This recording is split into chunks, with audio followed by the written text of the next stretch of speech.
Bien, mesdames, messieurs, donc bonjour, merci de votre présence. Merci à Sonia de m'avoir invité. Tu avais demandé tout à l'heure pourquoi, qu'est-ce qui me plaisait, pourquoi j'étais venu. Alors je vais te répondre. Bien, je suis venu pour toi et mes amis. Merci. Mais oui, parce qu'il n'y a rien au-dessus de l'amitié. Vous savez, l'amitié, c'est de l'amour. Hein. Et Platon voyait d'ailleurs dans l'amitié une forme d'amour platonique, donc supérieur. Et c'est vrai qu'il n'y a rien de plus que l'amitié. Finalement, quand on réfléchit bien, c'est une forme d'amour pur. Et c'est pour ça que je suis venu. Voilà. Alors après, tu me déranges en disant oui, effectivement, j'ai une maîtrise d'histoire ancienne qui a été publiée. J'ai fait histoire de l'art et j'ai donné des cours en fac d'histoire de l'art. J'ai fait beaucoup d'autres choses aussi. J'ai été 23 ans professeur d'aïkido. Et j'ai eu un parcours très, très, très sinueux dans ma vie. J'ai fini en tant qu'artiste. Je faisais de la fresque et de la décoration.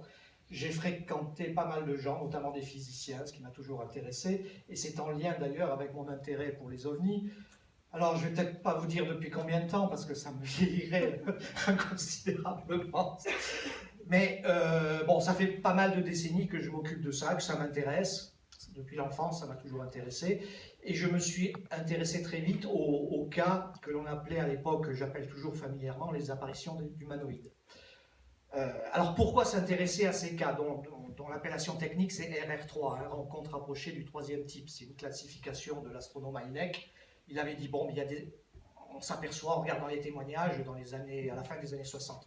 Il avait dit, bon, on voit qu'il y a des témoignages d'observation rapprochés.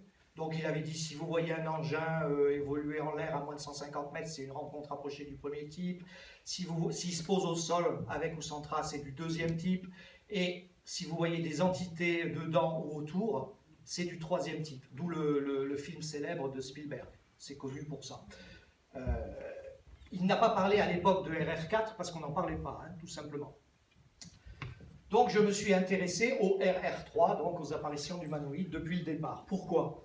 Alors ces cas ont un aspect assez fascinant. Si vous connaissez un peu le sujet ufologique, faites l'expérience, parlez-en autour de vous et vous verrez vite que ça fascine littéralement les gens, ou alors que ça contribue à des réactions souvent excessives, hein, assez violentes aussi. On pourrait se demander finalement pourquoi s'y intéresser, parce que c'est une partie tellement microscopique du phénomène ovni, que bon, on pourrait laisser ça de côté. C'est ce que l'ufologie a fait pendant longtemps. Hein. Ces cas étaient trop dérangeants, trop extraordinaires, et elle ne voulait pas trop s'en occuper, on laissait ça dans les tiroirs. Bon, ça a été comme ça jusqu'au milieu des années 60. Et puis ces cas sont très multiformes, on ne s'attendait pas à ça, bien sûr, très multiformes, et souvent totalement absurdes, on ne parvient pas à les comprendre, ça échappe à notre compréhension souvent. Mais ils ont un grand avantage, c'est qu'ils sont vecteurs d'information. Aucun cas en ufologie n'est autant vecteur d'information qu'une RR3. Et l'ufologie, qu'est-ce que c'est? Quand on regarde, qu'on prend un peu de la hauteur, qu'est-ce que c'est? C'est uniquement de l'information. À plus de 95%, c'est du témoignage humain. C'est d'ailleurs pour ça que le système scientifique ne veut pas en entendre parler. Hein. Et évidemment, le témoignage humain, on ne peut pas le mettre dans un laboratoire et on ne peut pas calculer avec une règle au millimètre. Ça, c'est pas possible. Donc pour eux, ça ne tient pas la route. Et les quelques pourcents qui restent, ce sont des faits qu'on appelle plus objectifs, c'est-à-dire des traces, des écho-radars, quelques rares photographies et films qui surnagent malheureusement aujourd'hui dans un océan de fake, pour parler la novlangue. Et voilà, c'est 3-4% comme ça qui sont plus objectifs. Alors la logique simple consiste à dire, bon, ces cas, il faut essayer de les recueillir, de les trier d'abord, parce que là aussi, il y a une partie du brouillage humain qui est très forte et qui tend à les masquer. Et il faut absolument séquencer et analyser cette information, parce qu'elle pourrait, c'est un peu un pari aussi, hein, elle pourrait jeter des lueurs sur l'ensemble du phénomène, ou au moins nous indiquer certaines pistes, si vous voulez. C'était mon avis il y a plus de 40 ans, et ça l'est toujours aujourd'hui, et c'est pour ça que j'ai fait ce travail. Ce n'est pas un travail facile, je ne vais pas m'étendre là-dessus, parce que c'est assez technique, et je vais passer directement au résultat. Alors il y a un autre point que je veux souligner, c'est qu'un piège classique, c'est que ces cas sont tellement fascinants qu'on fait vite à se focaliser sur plusieurs cas assez forts, voire à se focaliser sur l'ensemble des cas tels qu'on peut les retenir. Mais je crois que c'est finalement, c'est un peu une erreur aussi. Il faut essayer de passer un cap au-dessus et essayer de les remettre en forme, en perspective, dans une perspective globale. C'est ce que j'ai essayé de faire aussi. Et quand vous faites ça, vous vous apercevez que vous avez une suspicion, on va dire, de phases, de différentes phases qui se déroulent. Donc, ça, c'est ce dont je vais vous entretenir maintenant. Et je vais vous glisser avec des éléments d'épistémologie, c'est-à-dire, on ne peut pas employer le terme épistémologie en ufologie, puisque ce n'est pas une science. Hein. Alors je rappelle ce que c'est que l'épistémologie pour tout le monde, c'est l'histoire et la philosophie des sciences, et dit d'une façon un peu plus fine, c'est l'étude de la façon dont la connaissance arrive à notre entendement. Donc c'est un domaine assez vaste et assez important, hein, l'épistémologie. Donc, première question, quand est-ce que commencent toutes ces histoires-là? Alors c'est lié évidemment aux positions sur à quand remonte le phénomène OVNI lui-même. Et en ufologie, il existe beaucoup d'écoles, certains voyant ce phénomène consubstantiel de l'Homo sapiens, c'est-à-dire au moins 33 000 avant Jésus-Christ, d'autres voient dans l'Antiquité ou ailleurs, cherchent des traces. Bon, moi j'ai un côté plus terre-à-terre peut-être, je peux vous dire ce que j'ai constaté, et je vais vous donner carrément mon avis. Hein. Ce phénomène est consubstantiel à l'émergence de la révolution industrielle. Voilà. Il apparaît vers la fin du 19e siècle réellement, dans ce qu'on appelle notre époque postmoderne, pour ne pas dire notre époque contemporaine. Je rappelle quelques dates. 1820-25, apparition de la société industrielle en Angleterre. À partir de 1840-1850, vous avez une large diffusion dans les pays occidentaux, Amérique du Nord comprise. Et vers 1880-90, ça y est, le phénomène est lancé, pour le meilleur et le pire aussi. C'est vraiment un seuil anthropique très particulier, cette révolution industrielle. Beaucoup pensent aujourd'hui que tous les problèmes que nous avons viennent de là, de ce seuil qui a été franchi, et c'est pas faux. Et c'est là, c'est à ce moment, vers la fin du 19e siècle, vers 1890, qu'on commence à parler de ces objets volants. Voilà. Ça, c'est pour l'ensemble. Maintenant, pour les apparitions d'humanoïdes, les premières traces que nous ayons un peu sérieuses, parce que si vous cherchez bien, vous trouverez toujours des notifications, mais les cas un peu plus sérieux obéissent à certains paramètres. Notamment, il y a eu une enquête faite par un ufologue, vous pouvez tracer les sources, vous savez à peu près qui a vu quoi, et a dit quoi, et a transmis quoi. Voilà, c'est le minimum. Hein. Ça apparaît à ce moment-là dans l'entre-deux-guerres. Mais ça apparaît à bas bruit. Qu'est-ce que j'entends par là? Hop. Alors ça, c'est une des pages de couverture qui avait été prévue. Voilà. Le cas le plus ancien que j'ai pu trouver, en Europe en tout cas, c'est le cas de Zabierzów. Donc c'est dans une zone rurale proche de Cracovie en Pologne. Et il date, vous voyez, de 1926 ou 27, le témoin ne se souvenait plus très bien, c'était une jeune femme à l'époque. Alors comme la plupart de ces cas, elle avait 80 ans, donc elle a parlé dans les années 80. Elle a trouvé par hasard un ufologue à Varsovie, et elle lui a raconté ce qu'elle avait vécu alors qu'elle avait une quinzaine d'années. Elle avait vu ça, donc 3 objets similaires, des sphères, avec des ouvertures, se poser dans la clairière, et 3 êtres en sortir et la fixer comme ceci. Elle a pris peur et elle est partie, mais elle n'a jamais oublié, et ça l'a hanté toute sa vie, et elle en a parlé donc à cet ufologue. Donc c'est le cas le plus ancien. À partir de là, on va voir des notifications se multiplier, mais pas énormément. Il y a peut-être, on peut trouver 1 ou 2 cas par an, si vous voulez. Hein. Donc quand je dis à bas bruit, c'est sur un plan quantitatif d'abord, et c'est sur un autre plan surtout. Ce phénomène, dans cette première phase que j'appelle phase d'imprégnation, a commencé à se produire hors de tout cadre conceptuel. Il faut bien comprendre ça. À l'époque, il n'est pas question de soucoupe volante, d'humanoïde, encore moins de RR, je ne sais pas combien. Ça arrive dans une sorte de vide culturel absolu. Et ce qui va se passer, c'est que les gens comprendront qu'ils vivent quelque chose, ils voient quelque chose d'un peu extraordinaire, mais ils n'en parleront pas, ou alors ce sera interprété dans le cadre culturel qui est disponible, c'est-à-dire principalement en Europe celui du catholicisme. Donc souvent ces apparitions seront considérées comme des apparitions mariales ou purement religieuses, et des fois folkloriques, surtout en ce qui concerne l'Europe du Nord et la Scandinavie. D'accord ? Voilà. Donc, j'ai enquêté moi-même sur un cas, alors qui n'est pas une RR3 mais une RR2. Ça s'est passé en 1930, le 15 avril 1930, dans une zone rurale de l'Ardèche.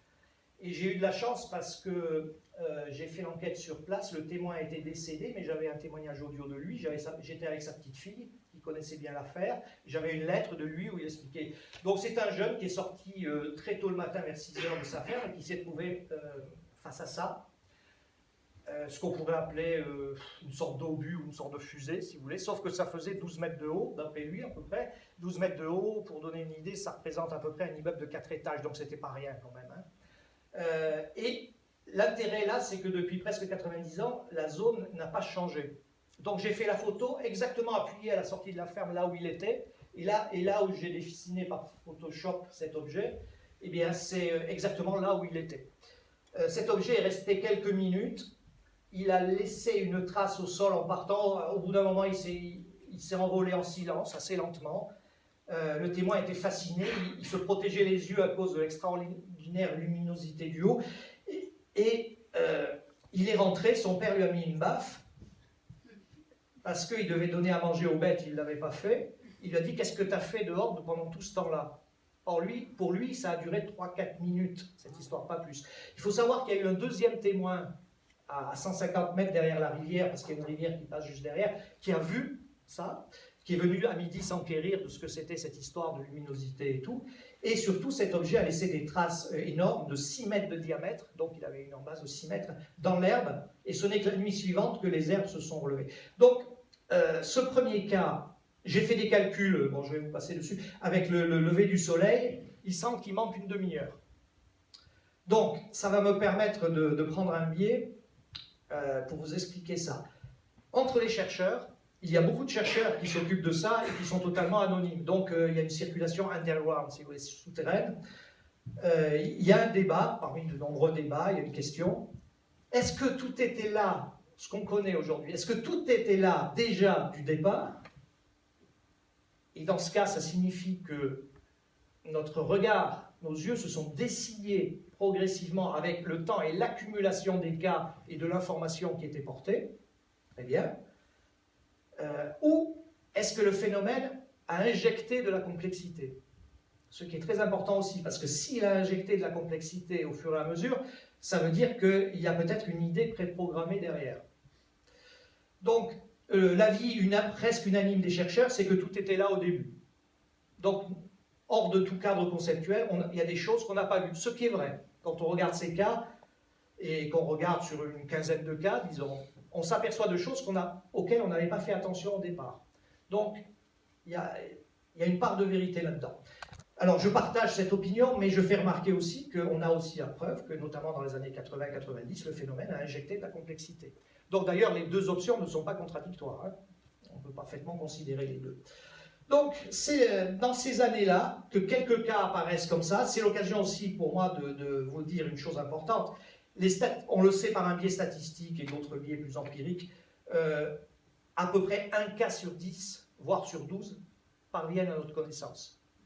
Donc quand je vous dis quelque chose, je me fonde toujours sur ce qu'on pourrait appeler un mini-sondage finalement. Hein, n'oubliez jamais qu'au moins 9 cas sur 10, on ne les connaît pas, parce que les témoins se taisent bien sûr, ils ne disent rien. Voilà.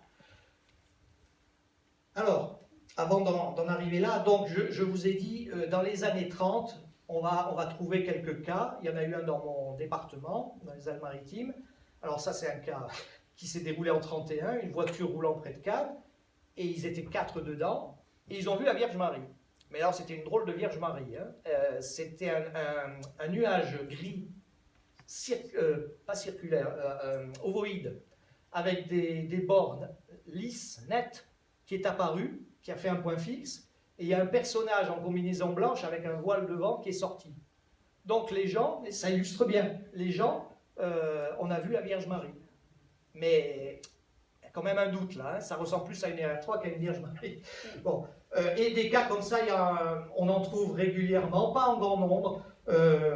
Par exemple, à Saint-Pazanne, en 1937, 2 témoins, un couple, voient un objet multicolore posé au sol avec 2 petits êtres qui se précipitent vers l'objet, ce qui deviendra un classique dans les années 60. Mais on est en 1937. Donc eux, ils ont eu très peur, mais ils n'ont pas très bien compris ce qu'ils ont vu.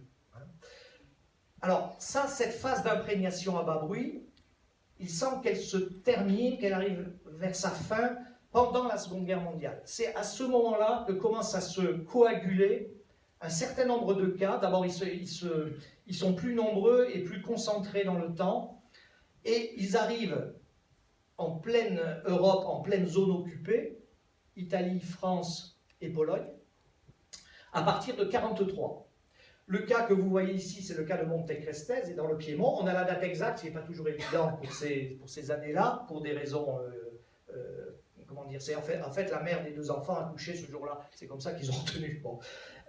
Donc ces 2 gamines, mais la plus grande, l'aînée, avait quand même dans les 15 ans, qui dans la montagne voit se poser cet objet qu'elles définiront, alors pareil, hein, c'est un cas qui est arrivé après-guerre, ça. Elles définiront cet objet comme une goutte d'eau. Et plus tard, elles diront, oui, ça ressemblait un peu à un hélicoptère, mais il n'y avait pas de pale, il n'y avait rien. Et il y avait une espèce de lumière rouge qui était dans la coque sur le côté et qui radiait comme ça. On a vu 2 petits êtres qui faisaient à peu près 1,10 m, 1,20 m. Et alors là, il y a une chose intéressante, les 2 témoins ne se souviennent pas de la fin. Donc automatiquement, les chercheurs posent tout de suite la question, est-ce qu'il s'agit du premier missing time, période de temps manquant, connu? Puisque ça va devenir le fait des années 80-90. Hein. Est-ce qu'on l'a là déjà? Vous voyez, c'est ce dont je vous parlais tout à l'heure. Ce sont des interrogations. On ne peut pas en être certain, vraiment. Mais, voilà. Alors j'ai tenté pour ma part d'essayer, un bon ufologue, c'est quelqu'un qui ne pratique pas le réductionnisme systématiquement, si vous voulez. Mais ça ne veut pas dire qu'on n'essaie pas de voir s'il ne peut pas s'agir d'une confusion, de quelque chose comme ça.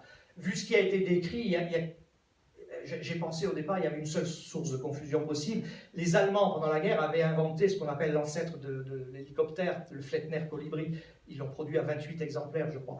Mais ce n'était pas un hélicoptère, c'est une sorte d'ULM, hein, d'observation. Comment dire, il était piloté par une personne, pas par 2, et quand on voit le machin, c'était impossible autrement. Alors ils ont tenté à un moment de faire 3 exemplaires et de mettre un observateur, mais derrière le pilote. Là, les 2 pilotes étaient côte à côte, comme dans une voiture. Donc tout indique qu'on est bien face à une RR3 quand même. Hein. Voilà. Là, on est en 1943. Quelques mois plus tard, il y aura un cas en Corse, qui est assez intéressant, un peu moins bien documenté, mais intéressant quand même, de résistants pareils. Ils vont tomber sur la route, sur un col, les gars étaient en moto, ils voient un objet posé au sol, ils pensent aux Allemands, évidemment. Donc ils s'arrêtent, et puis ils attendent, et puis ils voient des personnages en combinaison re-rentrer dans l'objet qui décolle, se met à la verticale et file à toute vitesse vers la mer. Bon, ils ont compris que ce n'était pas les Allemands, et ils ont gardé ça pour eux, naturellement. Voilà. Et on passe en 1944, là, on s'aperçoit que le fameux cadre conceptuel dont je vous parlais tout à l'heure commence à se modifier. Cette affaire a eu lieu près de Lucca, en Toscane, un peu avant Florence, si vous connaissez la plaine de Toscane qui mène à Florence, et dans la région doucement vallonnée qui l'entoure. Donc un jeune qui coupait du bois pour l'hiver, on est en plein été 44, entend un sifflement insistant. Au bout d'un moment, il pose sa hache, il sort de la forêt, il se dirige vers cette clairière et il voit cette scène. Il regarde ça 2 secondes en restant caché, et tout d'un coup, ce qui m'intéresse, moi, là-dedans, c'est le mécanisme mental. Il se dit, oh, attends un peu. Ce ne seraient pas ces histoires d'armes nazies secrètes dont j'ai entendu parler. Comme quoi, ça circulait vite, hein, même dans les campagnes. Et il se dit, si c'est ça, je risque ma peau.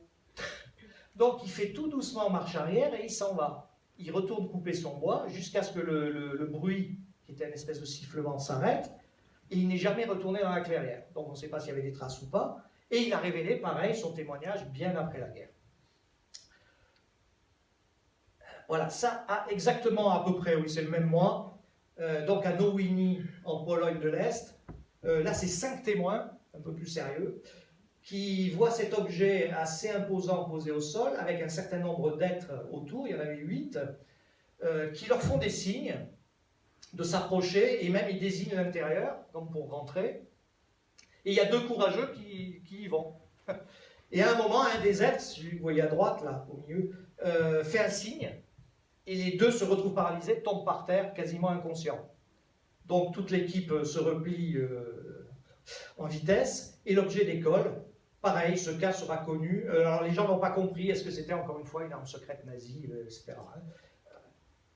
Pareil, alors même moi, probablement, c'est le mois d'août, en tout cas c'est l'été 44, ça se passe en France, à Toulon-sur-Aroux, c'est en Saône-et-Loire, je crois. Et le témoin qui roule en vélo s'arrête un moment pour cueillir des mûres et tombe là-dessus, cet étrange objet posé au sol avec trois petits êtres qui semblent l'attendre à côté. Puis à un moment, elle se dit, bon là, je ne sais pas ce que c'est pas des résistants, c'est pas des Allemands. Elle se retourne pour prendre son vélo et s'en aller. Et quand elle se retourne de nouveau, il n'y a plus rien et les arbres en haut sont secoués par un vent violent. Et elle a tenu elle-même à contacter des ufologues dans les années, à la fin des années 50 pour témoigner de ce cas, puisque à cette époque, elle avait compris ce qu'elle avait vu, si vous voulez. Elle a interprété d'une toute autre façon. Donc là, c'est pendant la guerre, ces cas commencent à se multiplier. Hein, c'est ce que j'appelle une coagulation ou une cristallisation. Et puis on arrive à l'après-guerre, et là vont apparaître un certain nombre de cas que j'appelle cas prototypes. Alors, à ce moment-là, on rentre dans une seconde phase, d'après moi, que j'appelle la phase d'accroche. On n'est plus dans la phase d'imprégnation à bas bruit. On est dans une phase d'accroche. Et cette phase d'accroche met en exposition, on va dire, des objets, des vaisseaux très grands. Celui-ci faisait près de 17 mètres, ce qui est quand même assez énorme. Souvent assez baroques dans leur conception, assez semblables à ce qu'on imaginait à l'époque, avec des traces. À ce moment-là, tous ces objets vont laisser beaucoup de traces au sol, et je m'interroge toujours là-dessus parce qu'il n'y avait pas de mouvement ufologique, il n'y avait même pas de concept à l'époque. Et ces traces n'ont pas été exploitées comme elles auraient dû l'être. C'est-à-dire qu'il n'y a pas eu d'enquête approfondie, ni même de photos souvent sur ces traces, sauf si elles ont perduré, ce qui est le cas ici. Voilà. Donc il va se passer toutes sortes de choses dans cette affaire. Le témoin, on lui fera signe de ne pas approcher. Vous voyez que le personnage a une espèce d'appareil photo. Enfin, c'est le témoin qui dira, c'est un appareil photo. Vous pouvez penser aux appareils de l'époque, souvent en bakélite, avec un soufflet et l'objectif qui sort devant. C'est ce qu'il avait en tête. Et comme c'était un grand gaillard, il voulait avancer malgré tout. À un moment, ce personnage qu'il a appelé le gardien a touché l'appareil photo. Et lui a eu un petit mouvement comme ça, mais il n'a pas été paralysé, il a senti un déclic, c'était sa lampe dans sa poche. Ça s'est passé de nuit dans une clairière qu'il connaissait assez bien. Et il y avait autour de cet objet un curieux halo rouge qui partait de ce qu'il a appelé le périscope, qu'on ne voit pas trop là-haut, et qui englobait l'objet comme ça. Il y a bien d'autres choses dans ce cas, notamment un des personnages a jeté quelque chose à travers ce rideau-là, lui appelait ça une fontaine rouge lumineuse. Il a jeté quelque chose et c'est le seul son qu'il a entendu pendant toute l'expérience, c'est une espèce de rire. Et bon, finalement, comme le premier là, devenait menaçant, il s'est dit, bon, il est parti reprendre son vélo, mais il m'a dit, attends, moi je connais bien le coin. Il a fait un tour, il est revenu par derrière, et au moment où il arrivait par derrière dans la clairière, le vaisseau était en train de décoller. Et vous voyez, j'ai dessiné les tuyères, il a bien décrit des tuyères sur le côté. Et là, aujourd'hui, ça passerait plus, un truc pareil. Hein. Un vaisseau avec des tuyères aujourd'hui.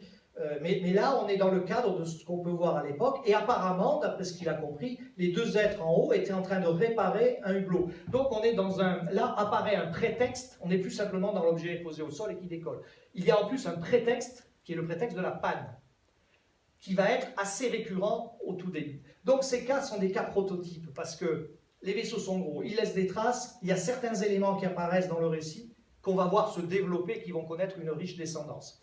Il faut savoir que ce cas-là est très oublié aujourd'hui, pas des Suédois. Il s'est déroulé à Ängelholm en Suède du Sud, en Scanie. S'il y a parmi vous des amateurs de l'inspecteur Wallanders de Mankell, vous visualiserez immédiatement très bien ce qu'est la Scanie, ce beau territoire. Et il s'est passé quelque chose de bizarre, c'est que la nuit d'après, pas la nuit, il est rentré, il a eu du mal à dormir, cette expérience l'avait bouleversé, et la nuit suivante, il a commencé à rêver, mais ce qu'il a appelé des rêves lucides.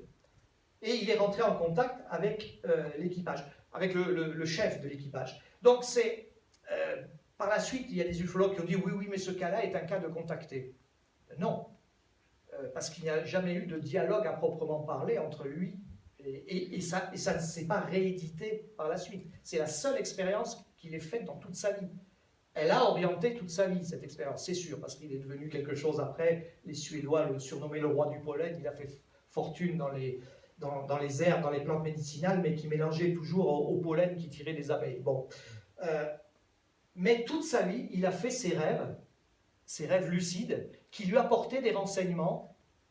Et il y croyait, il a même écrit un livre en suédois sur la question, il y croyait. Alors, ce cas a laissé des traces, dont on a des photos. Il faut savoir que ces traces ont perduré très longtemps, puisqu'au début des années 60, vous aviez encore des gens qui louaient des monomoteurs pour survoler la clairière proche d'Angelov et photographier les traces. Le plan que j'ai fait là est tiré d'une de ces photographies. Et dans les années 80, la municipalité a fait une petite sculpture, on va dire, dans la clairière où ça s'est passé. Elle a reconstitué, on le voit vaguement, les traces autour, qui étaient énormes, hein, les traces à la dimension de l'appareil. Et puis l'empennage qu'il y avait dessous, on le voyait très bien. Voilà. Et aujourd'hui, beaucoup de touristes, Angelov reste toujours une cité balnéaire agréable où on fait des sports de plein air, et tout un tas d'amoureux et de touristes vont se faire photographier là. Il y a des milliers de photos sur Internet, mais sans savoir exactement ce que c'est. Hein. Quant au fameux bâton qui avait été jeté, il a cherché, il a trouvé quelque chose, et il a fait analyser à ses frais dans les années 70. En fait, c'était un matériau tout à fait trivial, c'était une sorte de polystyrène. Donc, et du silicone, il y avait du silicone avec. Donc rien de... c'était pas un matériau extraterrestre ou rien d'extraordinaire, c'était trivial. Et ceci va souvent arriver dans toute cette histoire. Hein. Voilà. Ça, c'est un autre cas qui s'est passé à Raveo, j'en parlais hier soir. Raveo, c'est dans le Frioul, hein, en Italie. C'est l'année suivante, en 1947. Là, il s'est passé encore quelque chose d'assez extraordinaire. Je vais aller assez vite sur les cas, parce que ce n'est pas le but de vous montrer. Pour vous donner un ordre d'idée, j'ai travaillé dans mes statistiques sur 300 cas, et j'en ai 300 en tête. Donc je pourrais vous parler au moins 5-10 minutes de chacun, ce qui nous renverrait à la semaine prochaine au petit déjeuner. Ce serait très sympa, mais vous ne gagneriez pas le coup, et moi non plus. Donc voilà, ce cas, le témoin, alors ce qui se passe là, il trouve cet objet, c'est une situation très baroque hein, aussi, il trouve un objet qui apparemment s'est planté dans un éboulis en haute montagne. Il faut savoir qu'on est proche de l'Autriche et de Zagreb, hein, dans cette zone. Donc juste après-guerre, le témoin est très jeune, il tombe sur ces deux êtres, et il y en a un qui met, en s'approchant la main à sa ceinture, sort un petit tube, et oh, il se retrouve par terre à moitié paralysé, et pendant ce temps-là, un des autres êtres va lui voler son piolet qu'il a laissé échapper. Ils vont se rediriger vers l'engin, y pénétrer par le haut, et puis il va lui sembler que l'engin se rétrécit un peu, et pouf, il va partir à toute vitesse. Bon. Le milieu ufologique italien est très réservé à 55 ans sur ce cas. Bon, certains trouvent que c'est trop science-fiction, bon. Et d'autres qui ont bien connu le témoin, qui est décédé il y a 2-3 ans, et maintenant son fils, disent non, mais jusqu'à la fin de sa vie, il a dit que c'était la vérité, ça a orienté toute sa vie et est très important. Bon. Voilà le genre de cas assez important qui surviennent dans ces années-là. Voilà un autre dessin de ces êtres tels qu'il les a décrits, très petits. Hein. D'ailleurs, au début, il a cru que c'était des scouts. Bon. Alors voilà un autre gros cas dans le Sauerland en Allemagne, qui a été enquêté bien après-guerre par un physicien qui s'occupe de ça aussi. Donc le berger a vu cet étrange appareil, bon, on pourrait parler d'une sorte de zeppelin ou de dirigeable, un peu technologisé, disons, hein, qui se pose. Il va le toucher, comme il a l'air métallique, il va le toucher, il va prendre une belle châtaigne, il va perdre connaissance, et il va se retrouver à 50 mètres de là, quand il va se réveiller à 50 mètres, assis, et puis il va voir cette scène avec ces êtres qui semblent collecter de l'herbe. Là, on a un autre prétexte très important qui va connaître une large descendance, c'est la collecte. Donc là, on est en droit de supposer, de notre point de vue, qu'il s'agit d'espèces d'ingénieurs agronomes extraterrestres venus prendre des éléments de la flore ou de la faune. Bon. Et d'ailleurs, on voit qu'il y a le vaisseau pareil équipé pour ça, puisqu'il y a des containers qui sont descendus, articulés, ils mettaient l'herbe grasse, de la simple herbe grasse, hein, et hop, ça remontait comme ceci. Ils avaient des vaches comme ça. Oui, oui, oui. Et donc, ce cas va également laisser des traces. L'engin est très grand, hein. Il va laisser des traces. Le témoin verra ces traces et fera venir quelqu'un pour les lui montrer, et la personne lui rira au nez. Mais n'empêche que, voilà, là on est en 48, je crois.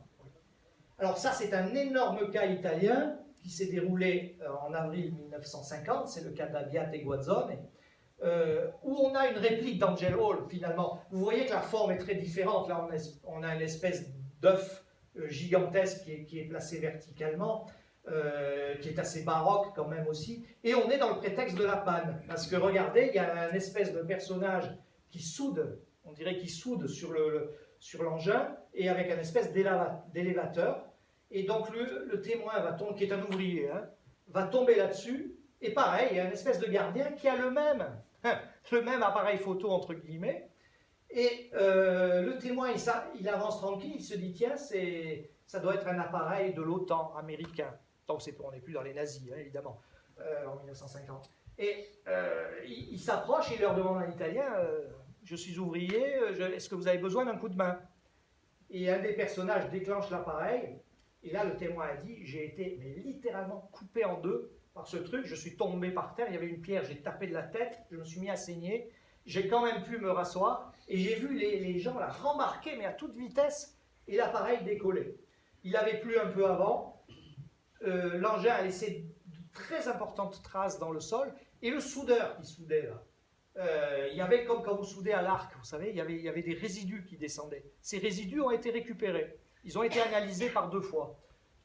On a trouvé que c'était de l'airain, c'est-à-dire du bronze, mais un peu particulier parce qu'il résistait à la friction, à la chaleur. Et le témoin a toujours dit par la suite, il n'est jamais revenu jusqu'à sa mort, il est mort il y a une dizaine d'années, il a toujours dit, c'est la pire chose qui me soit arrivée de ma vie, je souhaite jamais revivre un truc pareil, principalement de par la manière dont j'ai été traité après. Voilà. Donc ça a pesé réellement sur sa vie, cette affaire, hein, d'Abbiate Guazzone, qui reste un des gros cas italiens quand même. Je connais assez bien l'ufologie en Italie, étant d'origine italienne. Et il y a à peu près entre 8 et 10 gros cas en Italie. Il y en a plusieurs centaines, hein, mais ouais, il y en a 10 qui tiennent vraiment la route, ça fait partie. Voilà, alors celui-là, je l'aime beaucoup parce que c'est moi qui l'ai découvert et enquêté en 76 ou 17. C'est le cas de Beau Soleil, mais on est toujours dans ces années-là. Et là, on va commencer à voir des choses un peu bizarres arriver. Voilà ce qu'ont vu ces 3 personnes, dont un policier, qui était amis, en descendant sur une place où il y avait du monde, en plus, à Beau Soleil. Bon, je rappelle que Beau Soleil, c'est un petit bourg qui jouxte Monaco en hauteur, hein, qui est vraiment collé. Hein. Vous ne savez pas si vous êtes encore à Beau Soleil ou Monaco quand vous y êtes. Hein. Et ils ont vu ça en plein jour, donc c'était la tombée du soir, on était probablement en juillet 51, puisque c'était vers 9h, il faisait encore bien jour. Donc ça correspond. Ils ont vu ça, alors pareil, ils se sont dit, tiens, c'est peut-être une animation, parce qu'il y avait une pièce de théâtre par des forains qui étaient représentés. Donc c'est peut-être une animation, c'est peut-être un ballon, mais c'est bizarre, il y a des gens dedans.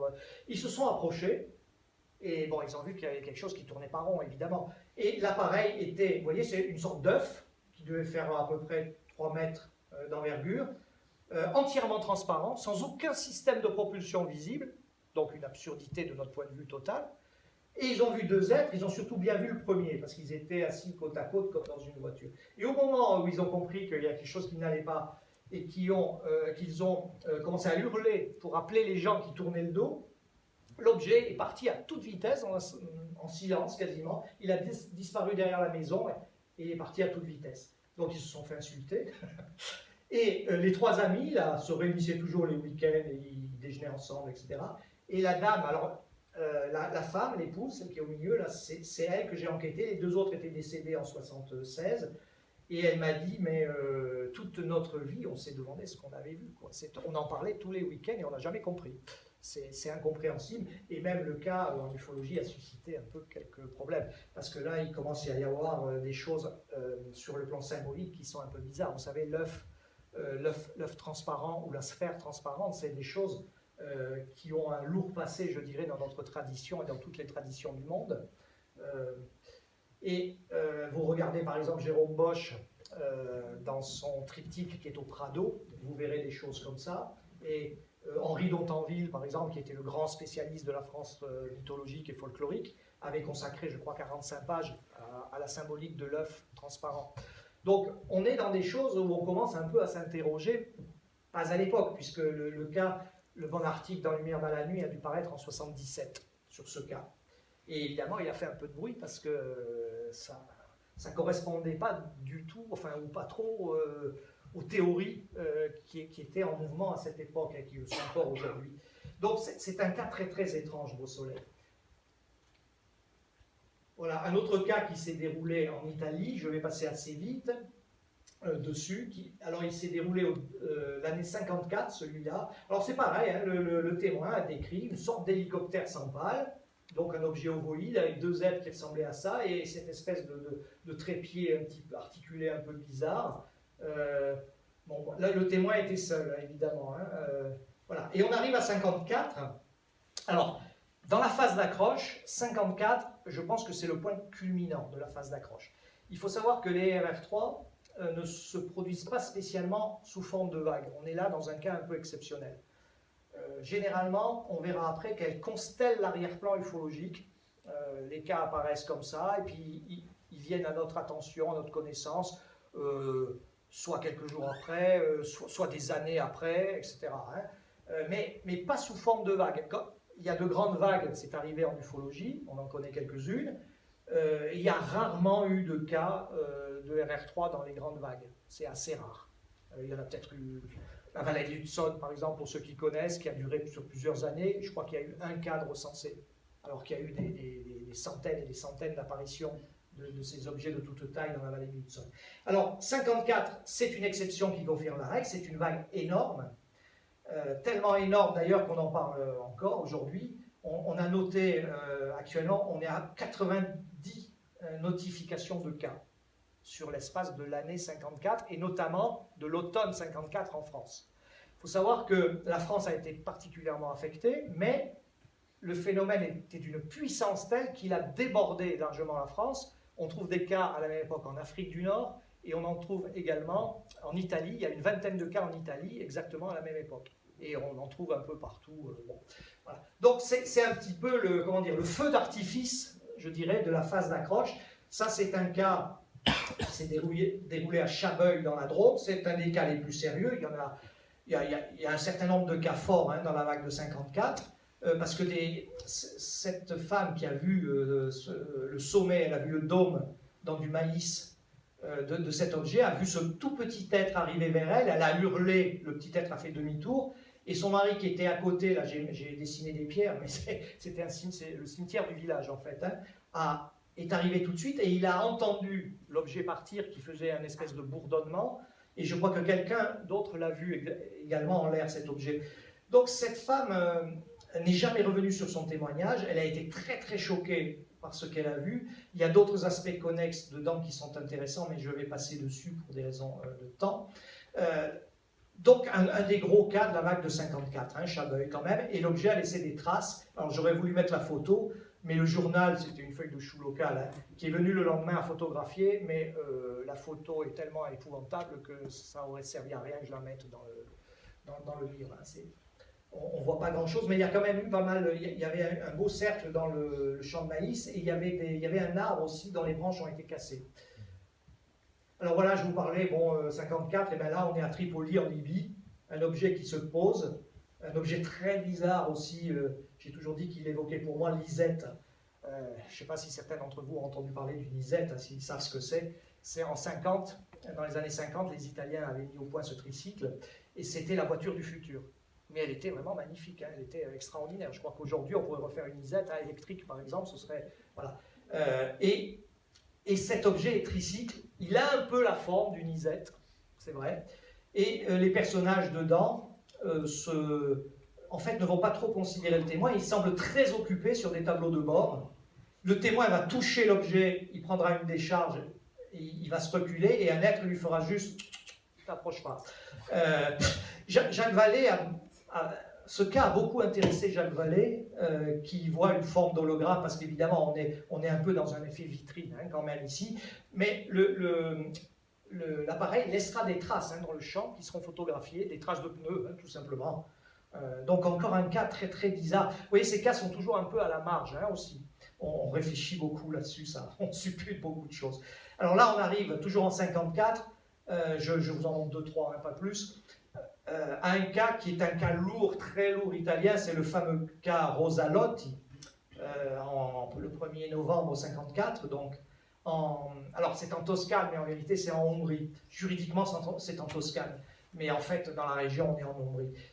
Alors voilà, bon, c'est très simple, c'est une femme qui est très pieuse, la région est très arriérée à l'époque, on a du mal à l'imaginer aujourd'hui, pas d'électricité, les journaux n'arrivaient même pas, c'est entièrement agricole, c'est très particulier. Et cette femme se lève très tôt pour aller à l'église, qui est sur un poggio, c'est-à-dire un sommet du village, et elle passe par la forêt, et elle tombe sur cette scène, sur cet objet complètement baroque, hein, posé au sol, et elle voit ces deux petits êtres, elle dira par la suite, ils étaient grands comme mes petits-enfants, ils faisaient à peu près 1 mètre. Bon. Il s'approche de lui et commence à lui parler dans une langue chantonnante, auquel elle ne comprend rien, évidemment. Et il faut savoir que, comme il avait plu la veille, elle avait mis des bottes en caoutchouc, elle avait pris ses belles chaussures dans un sac pour les mettre sur le parvis de l'église, et elle avait ses bas de soie aussi, qui était le grand luxe de l'époque. Elle avait 2 bas de soie qu'elle avait mis au bras, comme ça, et elle avait cueilli des fleurs pour la porter au curé à l'église. Et les êtres, au bout d'un moment, très gentiment et en souriant, hein, se sont approchés d'elle, lui ont volé un bas, et lui ont piqué les fleurs. Alors les fleurs, elles s'en fichaient parce que toute la forêt était remplie de fleurs, donc ça c'était pas un problème, elles pouvaient en recueillir. En revanche, le bas, c'était une autre affaire. Donc, et ça a duré 10 minutes quand même, cette histoire. 10 minutes, c'est pareil. En général, la moyenne des observations approchées en type 3, c'est dans les 3 minutes. Là, ça a duré 10 minutes, et puis quand elle a vu, elle s'est un peu énervée, quand elle a vu qu'elle n'arrivait pas à récupérer le bas, elle a dit, ben tant pis, elle a pris, elle est partie. Elle a perdu le vue. Donc, ça c'est le cas de Chenina, donc. Mais il faut savoir autre chose, c'est que quand elle arrivait, elle n'a absolument pas compris ce qu'elle... elle a bien eu conscience, évidemment, de vivre une expérience, bon, mais elle n'a rien compris. Et quand elle est arrivée sur le parvis, alors elle est arrivée à l'heure, donc il n'y a pas d'histoire temporelle, il n'y a rien là au milieu, hein, mais quand elle est arrivée sur le parvis, elle a raconté au curé et à ses amis ce qu'elle venait de vivre, et le curé s'est rigolé. Il lui a dit, eh belle, ha visti marziani, hein, tu as vu des martiens. Et elle s'est dit, ah, et c'est de là que des amis ont téléphoné à un journal, et que les journalistes sont venus. Alors je rappelle qu'il n'y a pas d'enquêteur à cette époque, l'ufologie n'existe pas. Hein. Les amis sont venus et ont pris plus ou moins son témoignage, et elle s'est retrouvée en une d'un journal qui l'a immortalisé définitivement, avec beaucoup d'erreurs d'ailleurs dans le journal, parce qu'ils l'ont représentée pieds nus alors qu'elle n'était pas pieds nus, mais il y a quelques erreurs. Donc ce cas a une dimension un peu folklorique, si vous voulez, quand même. Hein. Ces petits êtres, bon, travestis dans le postmoderne, comme on dit, mais quand même. Et il a fallu attendre 75-76 pour qu'une équipe d'ufologues aille sur place, la retrouve, parce qu'elle avait changé de nom, elle s'était mariée entre-temps, re-enregistre son témoignage qui, grosso modo, correspondait, mais ils ont fait ce qui aurait dû être fait à l'époque, ils ont fait une enquête de voisinage. Et ils se sont aperçus qu'en fait, elle n'était pas seule. Il y avait 2 gamins qui gardaient les moutons dans la clairière, qui ont vu l'objet, ils l'ont même dessiné à l'école le lendemain, et il y a 3 agriculteurs qui travaillaient tôt dans leur serre, qui ont vu l'objet décoller. Comme quoi, un cas qui paraissait complètement débile, totalement folklorique, bon, c'est rien du tout, a acquis de ce fait une dimension un peu particulière quand même. Alors, je ne sais pas si je l'ai mis là. Oui, voici la fameuse première page, hein, de la Domenica del Corriere. Vous voyez, c'est assez daté, hein, sur le plan stylistique. Et ils l'ont représentée pieds nus, la pauvre. Elle n'a jamais été pieds nus. Voilà, quand même. Et la voilà, en 76, montrant l'endroit où ça s'est passé dans la forêt. C'est une photo très rare, ça. La plupart des ufologues sont étonnés quand je leur montre, ils ne la connaissent pas. Ça s'appelait Rosalotti. Et voilà l'endroit où ça s'est passé, qui s'est pas mal modifié avec le temps, quand même. Et ça, c'est C'est une représentation avec Photoshop que j'ai fait de l'objet. Et l'intérieur et la description de ce qu'elle est. C'est ça, exactement. Exactement. Elle a vu des cadrans, comme on voyait à l'époque, hein, finalement. Des cadrans et des espèces de tuyaux qui emportaient. Voilà. C'est ce qu'elle a décrit. Et vous voyez les 2 tabourets en bas. Elle n'a pas vu des sièges, comme on pourrait s'y attendre. Il y avait juste 2 tabourets. Alors, ce sont des détails absurdes, hein, évidemment. Je comprends bien que quand on vous raconte des histoires pareilles, c'est pour le moins particulier. Bon, voilà un cas qui arrive en 58. Alors, 58, 60, comment dire, après la vague de 54, après la phase d'accroche, les ovnis les soucoupes volantes, comme on dit à l'époque, sont rentrées dans l'histoire, dans notre culture. Et on commence donc à parler, 1, de soucoupes volantes, 2, de martiens. On parle même pas d'extraterrestres, hein, ni d'humanoïdes, ni de RR3 à cette époque. On parle d'apparition de martiens. Ce sera d'ailleurs le titre d'un livre célèbre. Et il y a un ufologue italien, un cas qui se produit en 48 en Italie, il écrira « Ça y est, les martiens sont arrivés » sur ce cas-là.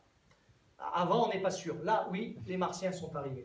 C'est pour vous donner un peu des éléments de langage, hein, de l'époque. Donc ça, c'est un cas qui s'est passé encore une fois en Suède. Le témoin court après ce petit être qui est venu le perturber chez lui.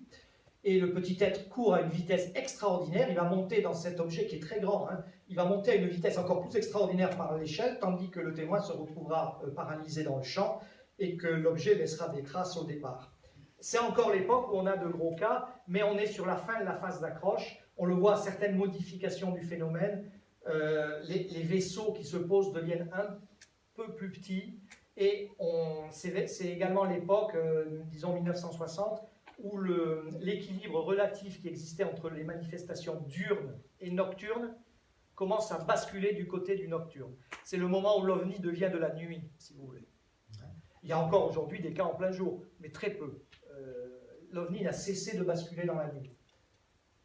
Donc ça, c'est un cas que j'aime énormément parce que j'ai fait une contre-enquête dessus, mais je ne vais pas... vous le trouverez dans le livre si vous voulez. Ça s'est passé à Aubagne en 58, dans les Bouches-du-Rhône. Et le témoin, avec ses 3 enfants, a vu cette scène extraordinaire de cet objet qui est arrivé à toute vitesse devant elle et qui a fait un point fixe. Alors moi, j'appelle ça la croisière s'amuse, parce qu'il y a cette énorme vitre, baie vitrée, et il y avait des gens derrière qui nous ressemblaient, mais elle a dit des beaux gars en plus, hein, blonds, avec des costumes blancs. Je dis oui, il manquait que les décorations, quoi. On est dans la croisière s'amuse. Et en 77, on a retrouvé, avec mon association sur Nice, on a retrouvé cette personne qui vivait toujours à Aubagne, dans les Bouches-du-Rhône, et on a vu les enfants qui étaient devenus grands. Et il se souvenait parfaitement de l'étrange objet, qui est parti à toute vitesse au bout d'un moment, quand elle a appelé son mari, qui était à la maison d'ailleurs. Hein. Elle l'a appelé, puis l'objet est parti, il a laissé une traînée, il faisait très froid, très froid, tout d'un coup, et il a laissé une espèce de traînée de neige carbonique derrière, mais il a disparu presque instantanément, l'objet. Alors ça, c'est encore un cas que certains ufologues n'aiment pas, évidemment, parce que, si vous voulez, si vous prenez l'information qui est contenue dans ce cas, ça ne correspond pas du tout à certaines théories. On voit que là, on est un peu dépassé, quoi, par l'absurdité, par beaucoup de choses. Alors ça, c'est un cas que j'aime bien aussi, c'est le cas du lac Mobile, aux États-Unis. Donc, une famille passe ses vacances sur ce lac, et puis, au bout d'un moment, ils sont près du ponton, dans une espèce de bungalow, et puis ils vont voir cet objet qui est au bout du bungalow, et qui tout d'un coup va s'éclairer, d'une manière très ostentatoire. Et alors là, il se passe quelque chose d'étonnant. La mère est prise d'une impulsion qu'elle n'a jamais pu expliquer. Elle se met à sortir du bungalow et à courir comme une dératée pour aller vers l'objet. Et vous voyez, c'est ce que j'ai représenté, et sa fille court derrière pour essayer de la rattraper. Elle dit, mais tu es folle, arrête. Et il y a eu une contre-enquête, on a retrouvé la fille qui a tout confirmé. Alors, cette impulsion que la mère subit, on va dire, c'est quelque chose qui va se reproduire aussi. Ce sont aussi des cas prototypes. On a beaucoup de cas après où ça va se reproduire. Vous avez par exemple un gars en Espagne, il roule en moto, et puis la route il la connaît très bien, et puis tout d'un coup il voit un carrefour, donc il veut prendre à droite, hein, il sait où il va, et bien non, quelque chose le force à prendre à gauche. Et au bout de 100 mètres, il y a un être qui traverse la route devant lui à toute vitesse et qui va vers un objet. Donc, c'est des cas qui concernent, si vous voulez, un impact au niveau conscientiel sur le psychisme, Ces cas commencent à apparaître à cette époque et vous allez voir qu'ils vont apparaître de plus en plus fortement. Alors ça, c'est le plus gros cas espagnol. C'est un cas qui s'est déroulé à Ponteros, dans la province de Santander. Il y a eu, là j'ai dessiné 4 témoins, mais il y en a eu une vingtaine en fait. Et l'objet avait encore cette surface vitrée énorme. Il s'est montré pendant près de 20 minutes, à tel point que les gens s'étaient assis sur le bord de la clairière pour regarder, comme un spectacle. D'ailleurs, ça ressemblait à un spectacle, une pièce de théâtre, parce qu'ils se déplaçaient dedans d'une manière un peu comme des automates. Et à un moment, ils étaient dans une espèce de brouillard aussi, et à un moment, ils ont envoyé un objet rond qui est rentré dans le sol, un peu comme un feu d'artifice final, et l'objet est parti à toute vitesse. Et il a été enquêté par un enquêteur très très réputé dans le monde entier, hein, Vincenzo Ballesteros, qui a fait près de 250 publications sur le sujet. Donc c'est un cas assez sérieux et il y a beaucoup de témoins. Évidemment, on préfère ces cas-là quand il y a plusieurs témoins. Hein. Alors ça, c'est un cas que j'adore aussi. C'est un cas qui s'est déroulé dans la presqu'île de Vancouver au Canada. Et c'est une infirmière qui, le matin tôt, rentre dans la chambre d'un malade et elle ouvre les rideaux pour tirer la fenêtre et elle se trouve face à ça. Donc, un petit objet avec une grande surface vitrée et les êtres, genre, ils regardaient dans la pièce d'à côté, mais en vérité, il y en a un qui tape sur l'épaule de l'autre et qui lui dit « regarde ». Et à ce moment-là, il se passe un truc incroyable, l'objet qui était comme ça bascule, le pilote bascule l'objet pour lui faire voir l'intérieur. Elle commence à appeler ses copines, qui arrivent à toute vitesse, et l'objet part à toute vitesse aussi, elles le verront quand même au-dessus d'un parking.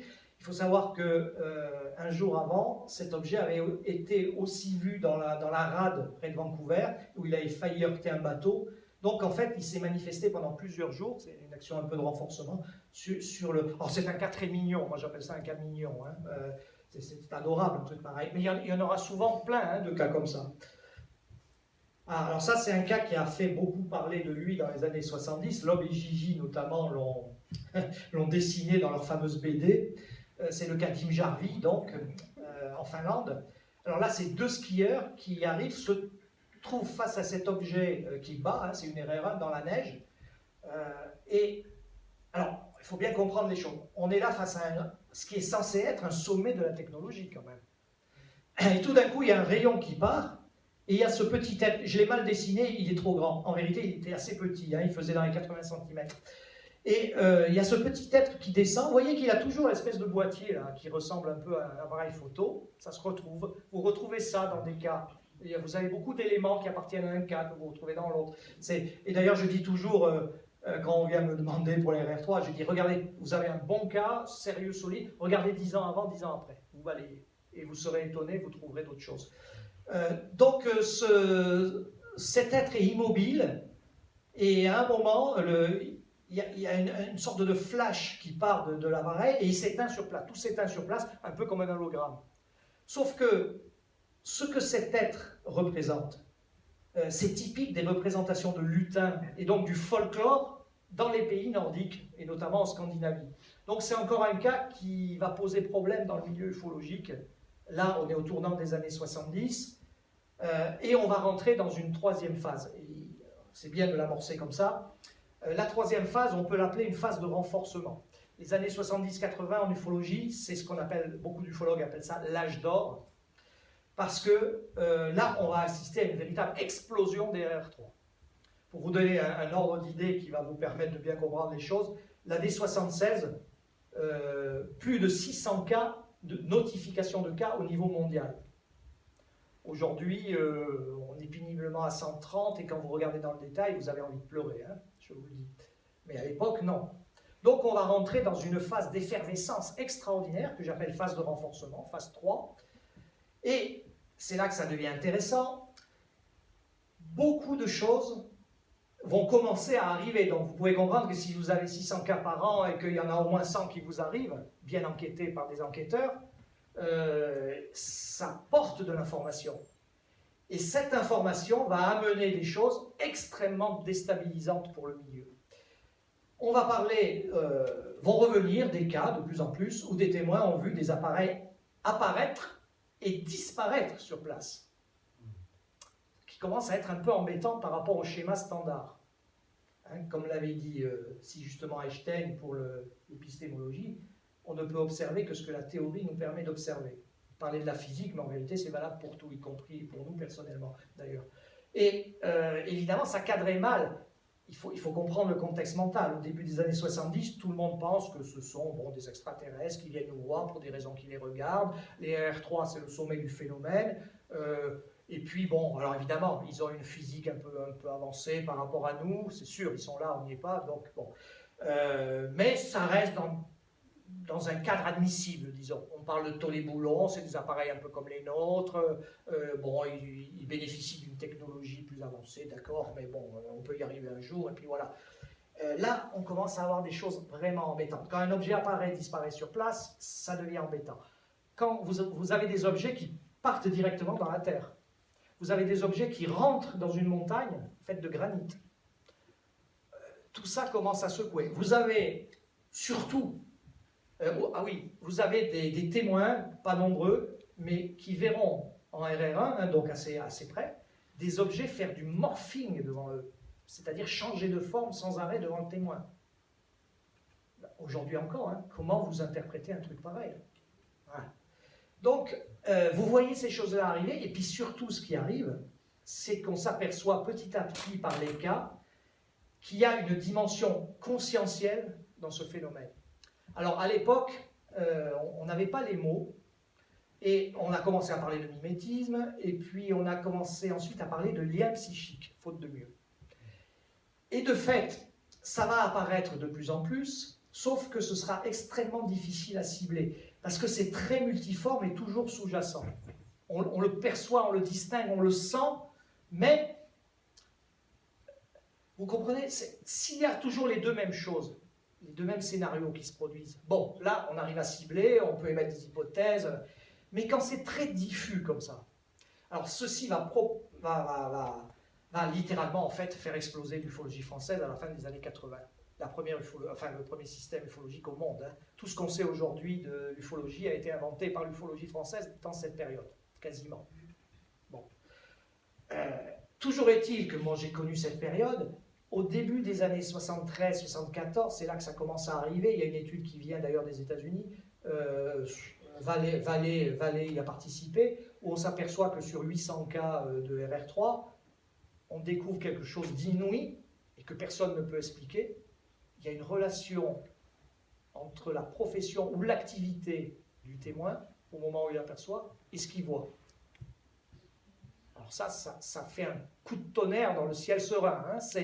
Et on va voir apparaître des cas où visiblement on sent des choses, où il y a un lien psychique, le mot était bien trouvé, avec le phénomène, et chacun va y aller de sa théorie, et évidemment, à terme, les oppositions vont se faire tellement fortes que l'ufologie française va exploser.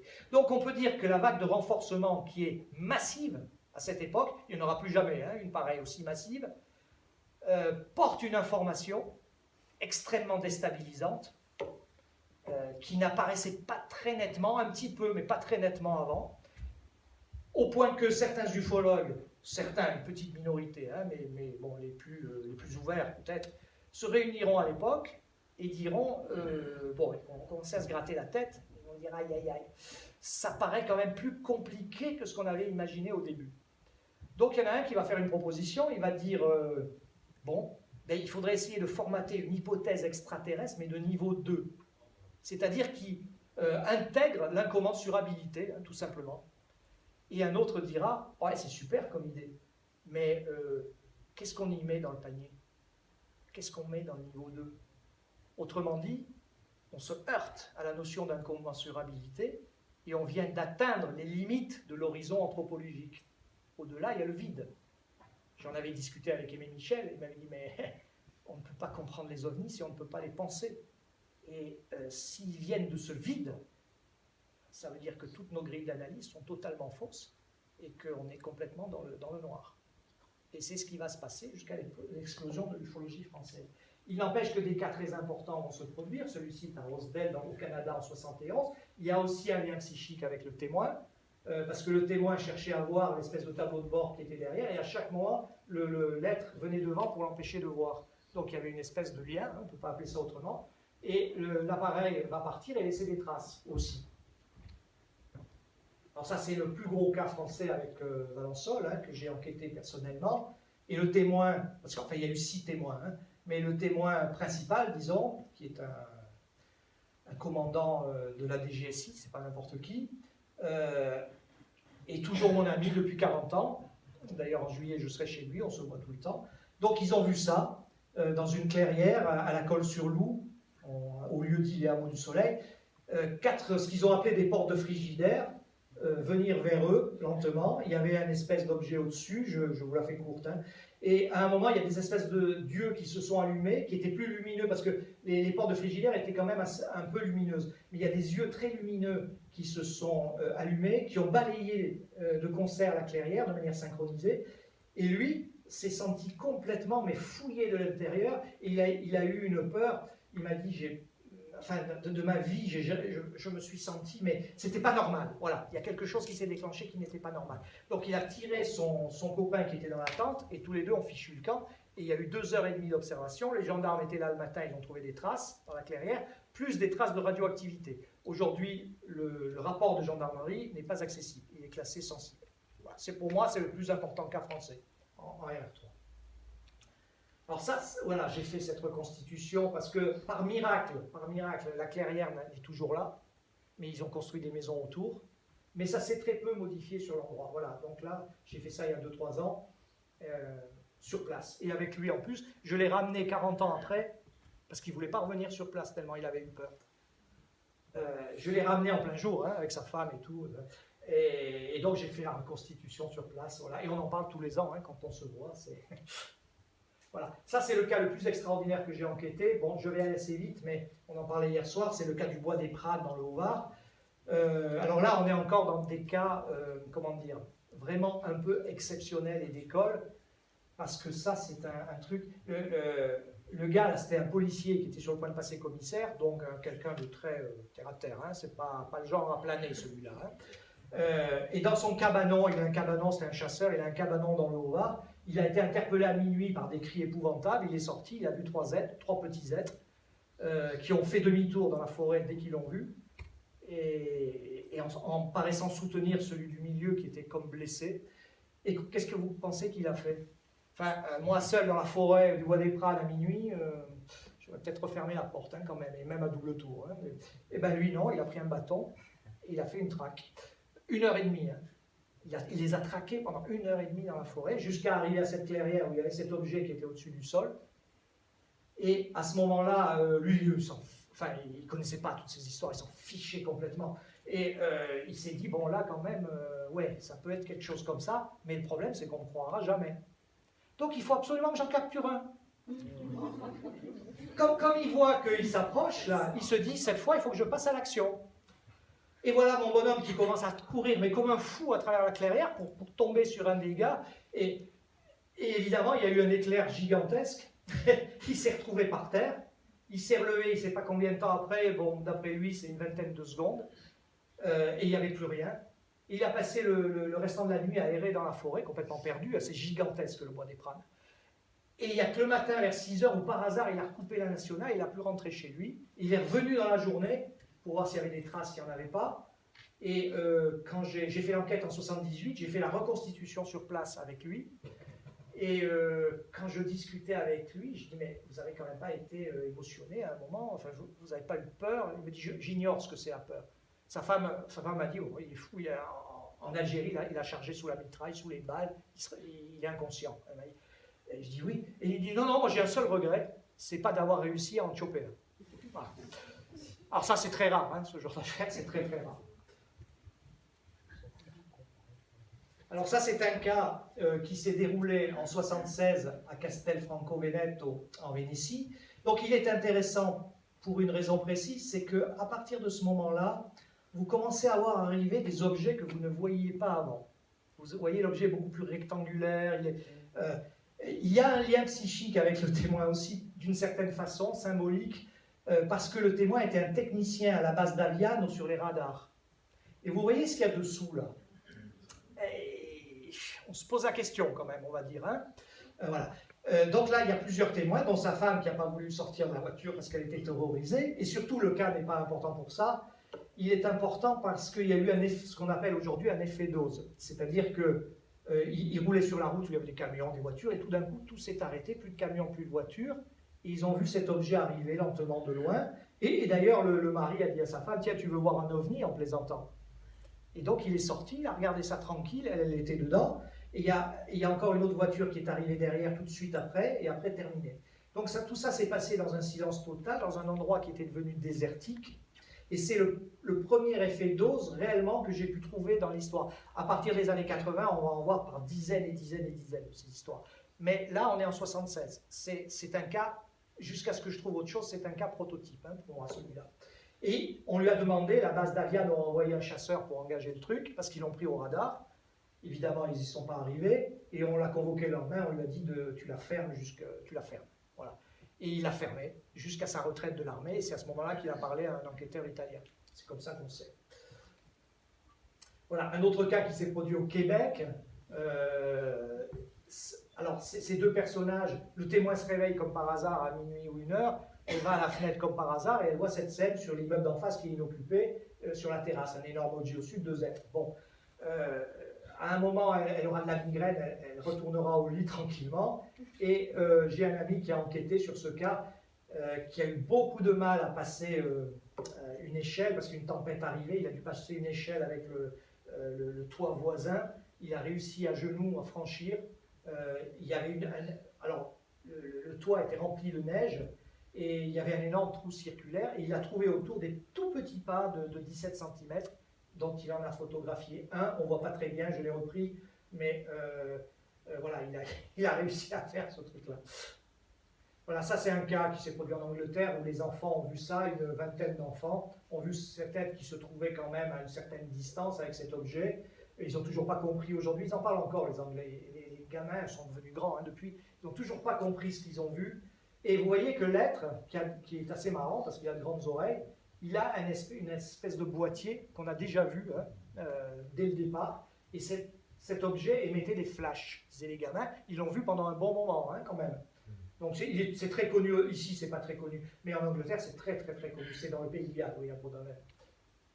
Alors ça c'est le plus gros cas allemand, un cas tellement énorme que le physicien qui s'occupe de ça en Allemagne, Lutzweiger, a passé des mois et des mois et des mois à travailler sur le cas, s'occuper des témoins. Ben, tiens Nicolas, ça aurait été bien pour toi ça, parce que bon, en fait cette histoire commence quelques heures avant, dans la plaine de Milan, au-dessus de l'Italie. Cet objet passe, il est engagé par la chasse italienne, est repéré au radar, il les sème, et on sait qu'il passe la frontière vers minuit. Ça se passe dans le lac de Constance, qu'on appelle Bodensee. Hein.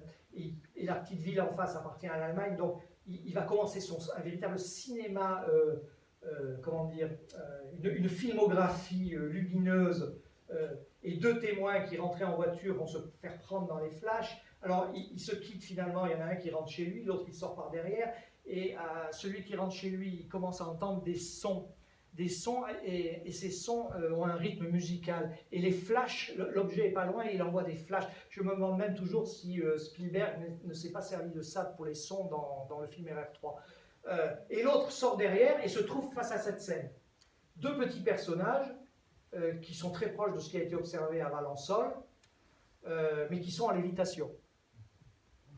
Alors le type prend une peur de l'autre monde, comme il ne peut plus rentrer, il casse la vitre, ce que j'ai montré, et il parvient à ouvrir la porte et à rentrer. On va le retrouver inconscient, la police et les pompiers vont venir, ils vont le retrouver inconscient sur l'escalier, et c'est lui qui va pas mal payer les pots cassés de cette observation, puisqu'il sera extrêmement traumatisé. Il y a un temps manquant, ils ont tenté de faire une régression hypnotique dessus, mais c'était tellement terrible qu'ils ont dû l'interrompre. Enfin, c'est un cas allemand, vraiment, c'est le plus gros cas allemand, hein, ça, sans aucun doute. Voilà. Et il y a beaucoup de témoins adjacents, c'est-à-dire qui ont vu une petite partie de la manifestation, hein, c'est comme ça qu'on appelle ça. Voilà, ben, ça c'est un cas qui est très proche de celui dont je vous ai parlé tout à l'heure au Canada. Celui-là se déroule en Angleterre. Là, elle ne sort pas en journée et tente son linge, mais elle sort le rentrer le soir. Rebelote. Vous avez cet objet qui arrive. Il y en a un qui fait des signes. C'est un langage sourd-muet presque. et l'autre qui incline un peu l'objet, et au moment où elle appelle son mari, l'objet file à toute vitesse. Alors, comme je dis toujours, les maris, pas trop dans cette histoire, et surtout, elle sera, parce que là on est au mois de février ou quelque chose comme ça, elle va prendre un coup de soleil, elle apercevra 2-3 jours après, elle se regardera dans la glace, elle dit j'ai un coup de soleil. Entre nous soit dit, un coup de soleil en Angleterre en février, il faut le faire. Hein. Mais bon, voilà, c'est un cas mignon, hein, ce que j'appelle des cas très mignons. Alors ça, c'est un gros cas qui s'est passé en Pologne. Je ne vais pas vous le raconter, vous le lirez dans le livre si vous voulez, mais c'est un cas qui est entre la RR3 et la RR4. Maintenant, je vais vous parler des RR4. Et ce cas comporte énormément d'éléments psychologiques, symboliques, et il est vraiment très étonnant, quoi. Et d'ailleurs, la municipalité ne s'y est pas trompée, elle a fait, le témoin Wolski est mort maintenant, mais elle a fait une statue à l'endroit où ça s'est passé. C'est pour vous dire, gros cas aussi. Ça, c'est un des plus gros cas italiens de Torrita di Sienne. On peut toujours voir le coiffeur, j'ai été le voir. C'est les coiffeurs de métier, le jeune qui a vu ça. Et donc, on est dans un effet dose aussi, puisque le cas a duré 3 minutes, l'objet s'est posé devant dans une rue, il a laissé des traces sur la pierre sur le côté. Il y a 2 êtres qui sont sortis en lévitation, qui ont fait un petit tour, et qui sont revenus et qui sont partis. Et ça a duré 3 minutes, et lui, il est rentré à la maison, il s'est fait engueuler par sa femme, parce qu'il y avait 1h30 qui était passée. Et où es-tu passé? Ben, j'en sais rien. Voilà. Donc, ça fait partie des 8 gros cas italiens. Ça, c'est un gros cas espagnol aussi, qui a laissé des traces au sol. Assez marrant comme cas, cette espèce de petit obus avec ces 2, alors on a dit c'est des ingénieurs agronomes parce qu'il y avait des caroubiers sur les côtés. On tente d'interpréter ces cas, c'est-à-dire de leur donner du sens toujours. Alors c'est des ingénieurs agronomes qui s'intéressaient aux caroubiers. Bon, moi je veux bien, mais en vérité c'est une scène qui a été montrée aux témoins parce que l'objet était posé, il ne pouvait pas le manquer, c'était posé au milieu de la route, il a été obligé de s'arrêter, et voilà. Donc voilà, je vais terminer avec ce cas-là avant de passer au RR4. Il y en a plein d'autres, hein, mais ce n'est pas le but de la manœuvre aujourd'hui. Ça, c'est un cas très intéressant qui s'est passé à Chaloupy, donc dans la péninsule de Hel, en Pologne. C'est une sorte de presqu'île qui est très sablonneuse avec des forêts derrière. Et c'était en fait, comment dire, le camp de vacances du régime communiste de Varsovie à cette époque. Voilà. Les jeunes pouvaient avoir un ticket et puis aller là, passer 15 jours. Voilà. Et ce témoin, donc, en plein mois d'été, et tombe sur cette scène. Il voit cet objet posé dans les dunes, il tombe sur cette scène. Alors pareil, il pense à des scouts, lui aussi, c'est marrant, ça revient souvent. C'était des petits êtres très bizarres, avec une espèce d'appareillage, avec des fils qui partaient dans tous les sens. Il les a très bien décrits. En Pologne, il y a beaucoup de bons dessinateurs, ils ont fait des représentations assez surprenantes de ce cas. Et puis, tout d'un coup, il a un choc comme ça, et puis il ne les voit plus. Mais il était toujours sur le sentier, là. Et puis, il se dit, mais c'est pas possible cette histoire, c'est pas possible. Et il se souvenait qu'il avait croisé un couple plus âgé qui descendait derrière lui, il les avait dépassés avec un chien. Donc il revient sur le sentier, il trouve le couple. Et il se dit, je vais leur parler parce qu'ils ont peut-être vu quelque chose. Et alors il est là, il attend le couple, et tenez-vous bien, le gars, il se met en face du gars, de l'homme, le gars passe à travers lui. Et lui, il se dit, ben, ça veut dire que je suis mort, quoi. Hein. Voilà, je suis mort. Il se retourne, et il reprend un autre choc. Il lui remet la main sur l'épaule, et là, le gars se retourne. Il dit, mais qu'est-ce que tu me veux, toi? Fiche le camp. Les ufologues polonais ont appelé cette affaire un phénomène paranormal qu'on observe souvent parallèlement aux manifestations OVNI. On pourrait en rester là. Et on ne va pas en rester là. Parce qu'on rentre dans la période 80-90, donc la grande période de renforcement se termine, et on rentre dans quelque chose de totalement différent, de totalement inattendu, qu'on va appeler, faute de mieux, RR4, parce qu'après RR3, qu'est-ce qu'il y a? Ben, il y a RR4, et j'ai nommé donc ce qui vient des États-Unis d'abord, ce qu'on a appelé des abductions, c'est-à-dire des enlèvements, des scénarios fantasmagoriques et très intimes. Alors, on pourrait faire une conférence de 3 à 4 heures là-dessus. Disons simplement que ces scénarios ont commencé à se produire en Amérique du Nord à partir des années de 82 à 85. Il va y avoir une telle inflation d'abductions que même le gouvernement américain va un peu prendre peur et il va diligenter des études au niveau des universitaires. Il va mettre quelques millions de dollars là-dedans. Bon, les études n'ont pas abouti à grand-chose, sauf à dire que ce n'est pas une maladie psychiatrique connue. C'est déjà pas mal, remarquez.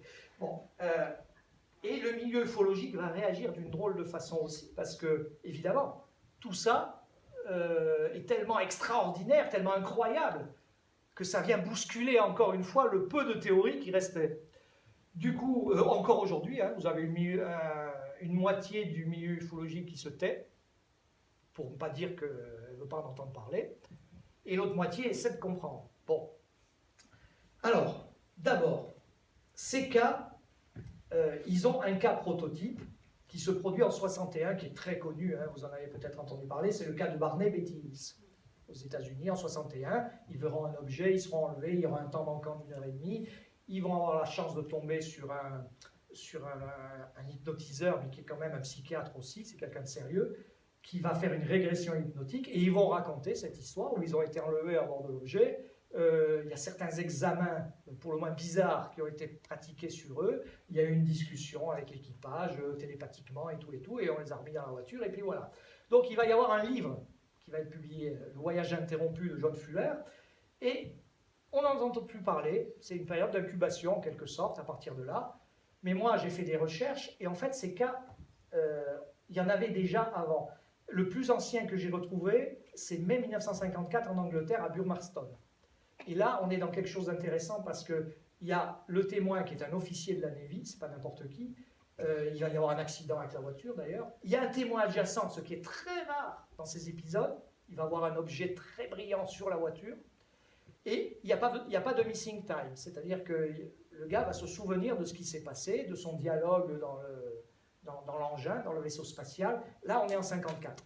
Et vous trouvez de temps en temps un cas comme ça. Il y en aura le cas Antonio Villas-Boas en 58 qui fera rire tout le monde, mais qui est quand même intéressant. Vous avez un autre cas au Brésil, Bébé Douro par exemple. Il y en a quelques-uns. Mais bon, c'est un petit peu, comment dire, c'est un peu des exceptions qui confirment la règle. À l'époque, on n'y prête pas trop attention, à part un ou deux ufologues. Voilà.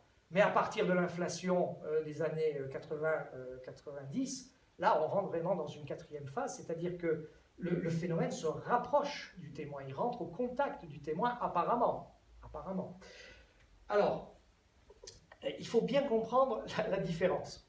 Moi, j'ai connu une époque, puisque je suis très actif dans les années 70-80, donc c'est-à-dire l'âge d'or, hein, des RR3, où une famille, un témoin voyait quelque chose, vous aviez l'indication, vous contactiez, il acceptait de vous recevoir, hein, vous alliez chez eux, vous preniez le café, vous enregistriez le témoignage, vous preniez tas de notes, vous posiez des questions, 2 jours après vous alliez sur place, vous faisiez la reconstitution avec le témoin, bref, vous faisiez une enquête. Bon, et ensuite un récit d'enquête qui paraissait éventuellement dans un journal. Bon. Avec les RR4, c'est quasiment terminé. Parce que ça se passe comment? Vous roulez en voiture le soir, tout d'un coup vous voyez un objet arriver au-dessus, peu importe sa taille, sa forme, ça n'a aucune importance. Et vous vous retrouvez 1h30 après, au volant de la voiture sur un bas-côté, en ne sachant pas ce qui s'est passé pendant 1h30. Donc, parfois, la mémoire vous revient par bribes, mais la plupart du temps, vous faites des cauchemars, vous avez une sorte de choc post-traumatique. Certains témoins en restent là, d'autres vont voir un thérapeute. Mais là, il faut voir sur qui on tombe encore, parce que les Nicolas Dumont, ça ne court pas les rues. Et alors, vous pouvez avoir un thérapeute qui dit « Tiens, je vais vous donner une pilule à prendre tous les matins, vous avez dû faire un mauvais rêve, et puis voilà, on n'en parle plus. » Et des fois, le thérapeute est un bon hypnotiseur, ou il en connaît un, il fait une régression hypnotique, et le même discours ressort. Bon. À partir de ce moment-là, il arrive que ça vienne à nos oreilles.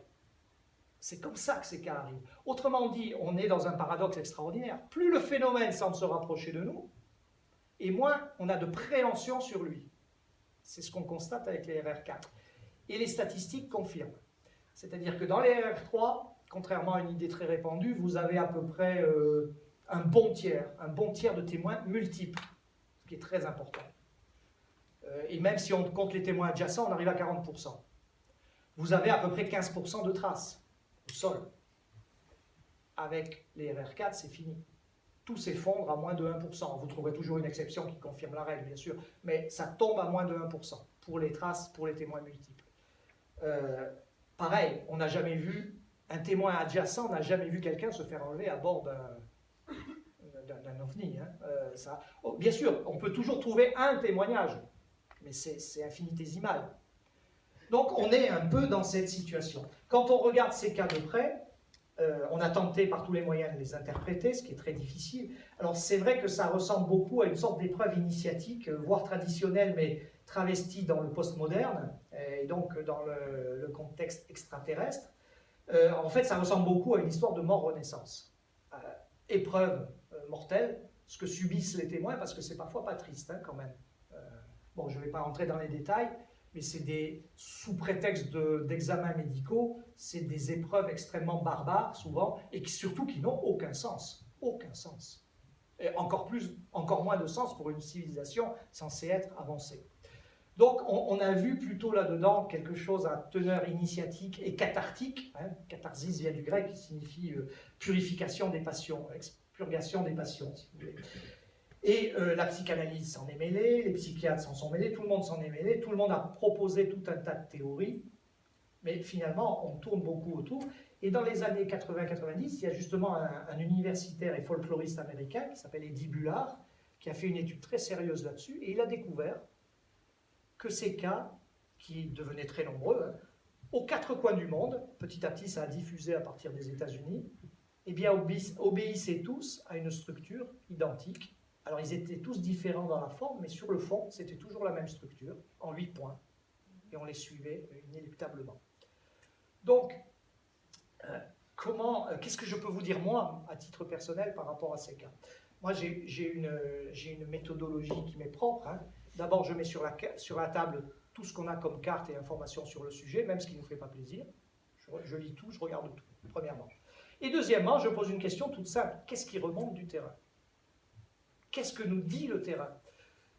Il se trouve qu'il y a un cas qui a été enquêté magnifiquement par Jacques Vallée, c'est le cas de Lompoc en Californie en 68, où 4 jeunes rentrent tard dans la nuit, dans une région assez isolée, et il y a un objet qui arrive au-dessus et qui balance un faisceau lumineux sur la voiture.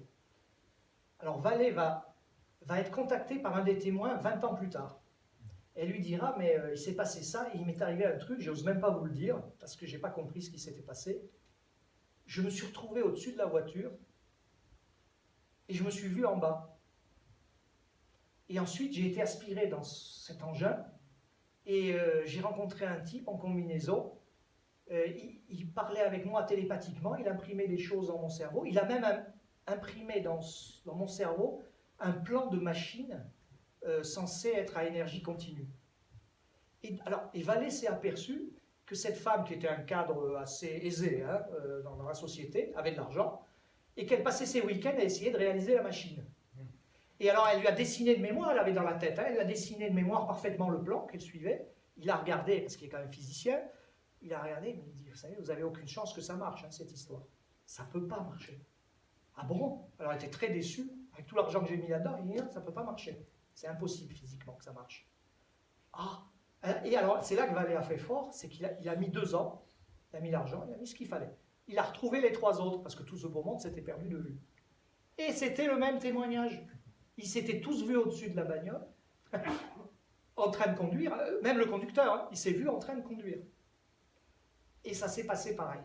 Et donc moi je corrèle ça maintenant à des travaux plus récents que vous connaissez très certainement, notamment ceux de Sylvie Détiolaz et de Claude-Charles Fourlier sur le cas de Nicolas Fraisse. Et ce qui est intéressant dans cette affaire, c'est de très vieilles affaires, hein, mais là le cas est plus récent et on a fait parler de lui. Ce que j'ai aimé, c'est la conclusion du livre. Sylvie Détiolaz, elle prend ses responsabilités. Elle dit texto, ceci signifie que la conscience peut se délocaliser, ce qui signifie que le paradigme matérialiste dans lequel nous vivons et sa pointe de diamant absolue qui s'appelle la neurobiologie sont en train de se fissurer.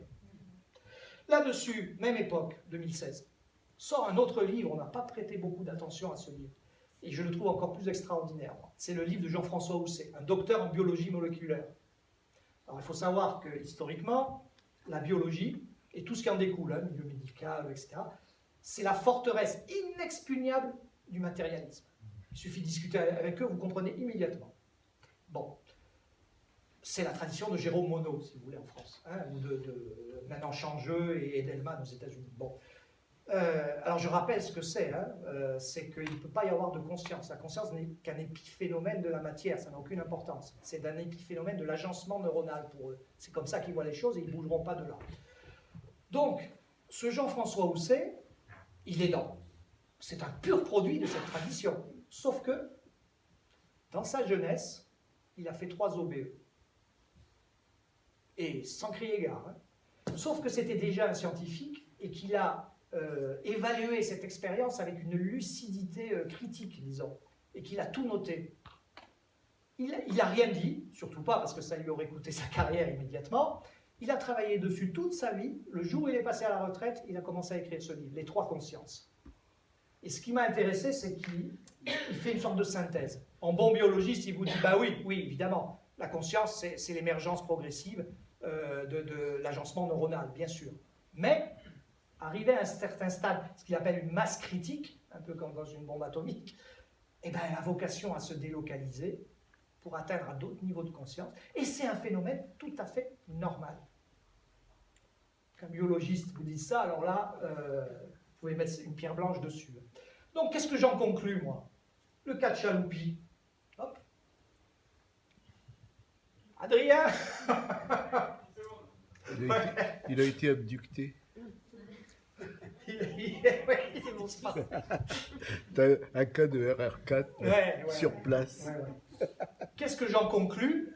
Eh bien, j'en conclus quelque chose qui peut paraître simple et assez osé. C'est que tout simplement, cette intelligence délocalise la conscience humaine systématiquement, elle parvient à le faire, et elle la manipule, elle travaille dessus.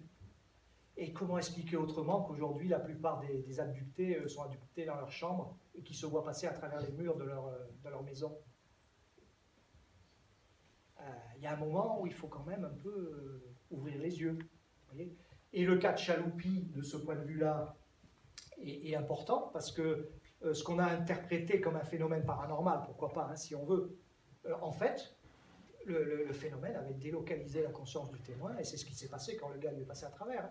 C'est évident. Hein. Enfin, je ne vois pas d'autre solution. Et tous les cas d'abductés nous disent un peu la même chose. Donc ça, il faut. Alors j'ai enquêté sur certains cas, notamment 2 jeunes en moto à la fin en 99 dans le Gard. Et ça, c'est aussi, il faut bien réfléchir à ce cas, parce que c'est un petit cas qui a l'air de rien.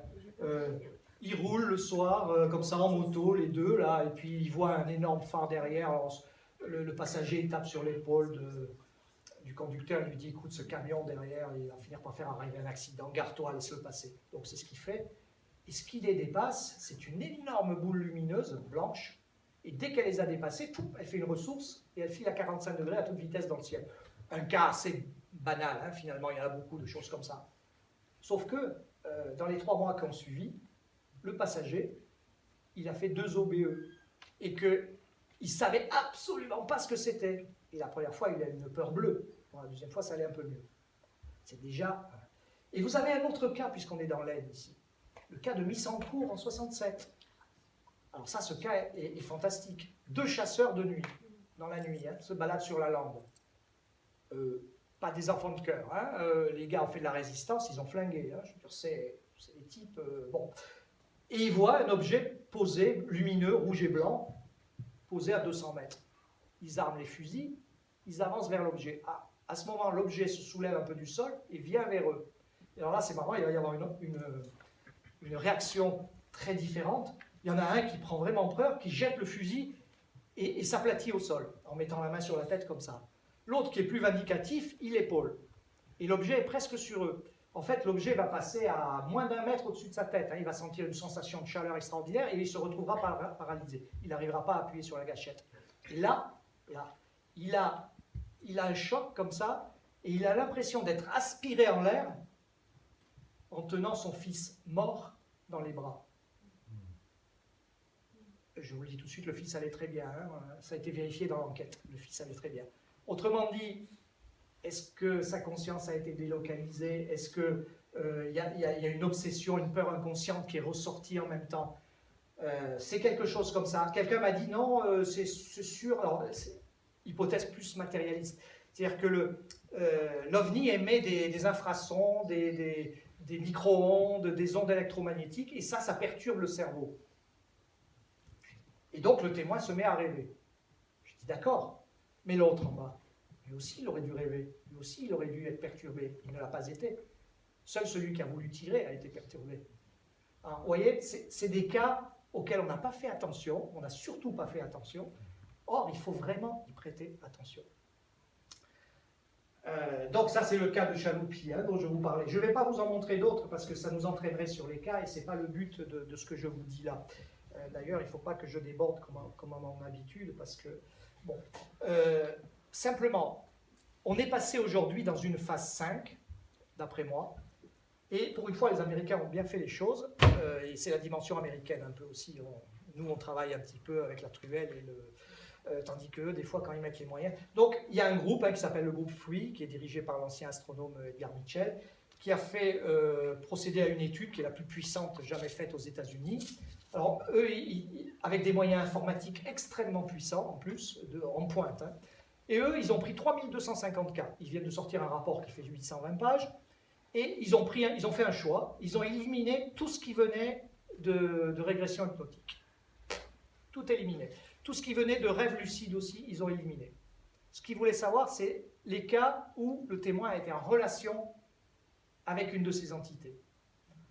Quels sont les résultats ? 80% des témoins reconnaissent, enfin, se sont aperçus que lors de l'interaction, leur conscience était délocalisée. Et ça s'est passé d'une manière télépathique. 60% ont constaté des phénomènes paranormaux dans leur vie immédiatement après le cas, après l'affaire.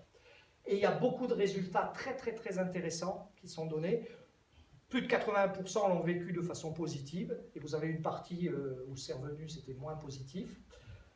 Donc, qu'est-ce que dit cette phase 5 finalement? Si on suit cette histoire de phase, ben, elle dit que le phénomène, il ne se cache même plus, quoi.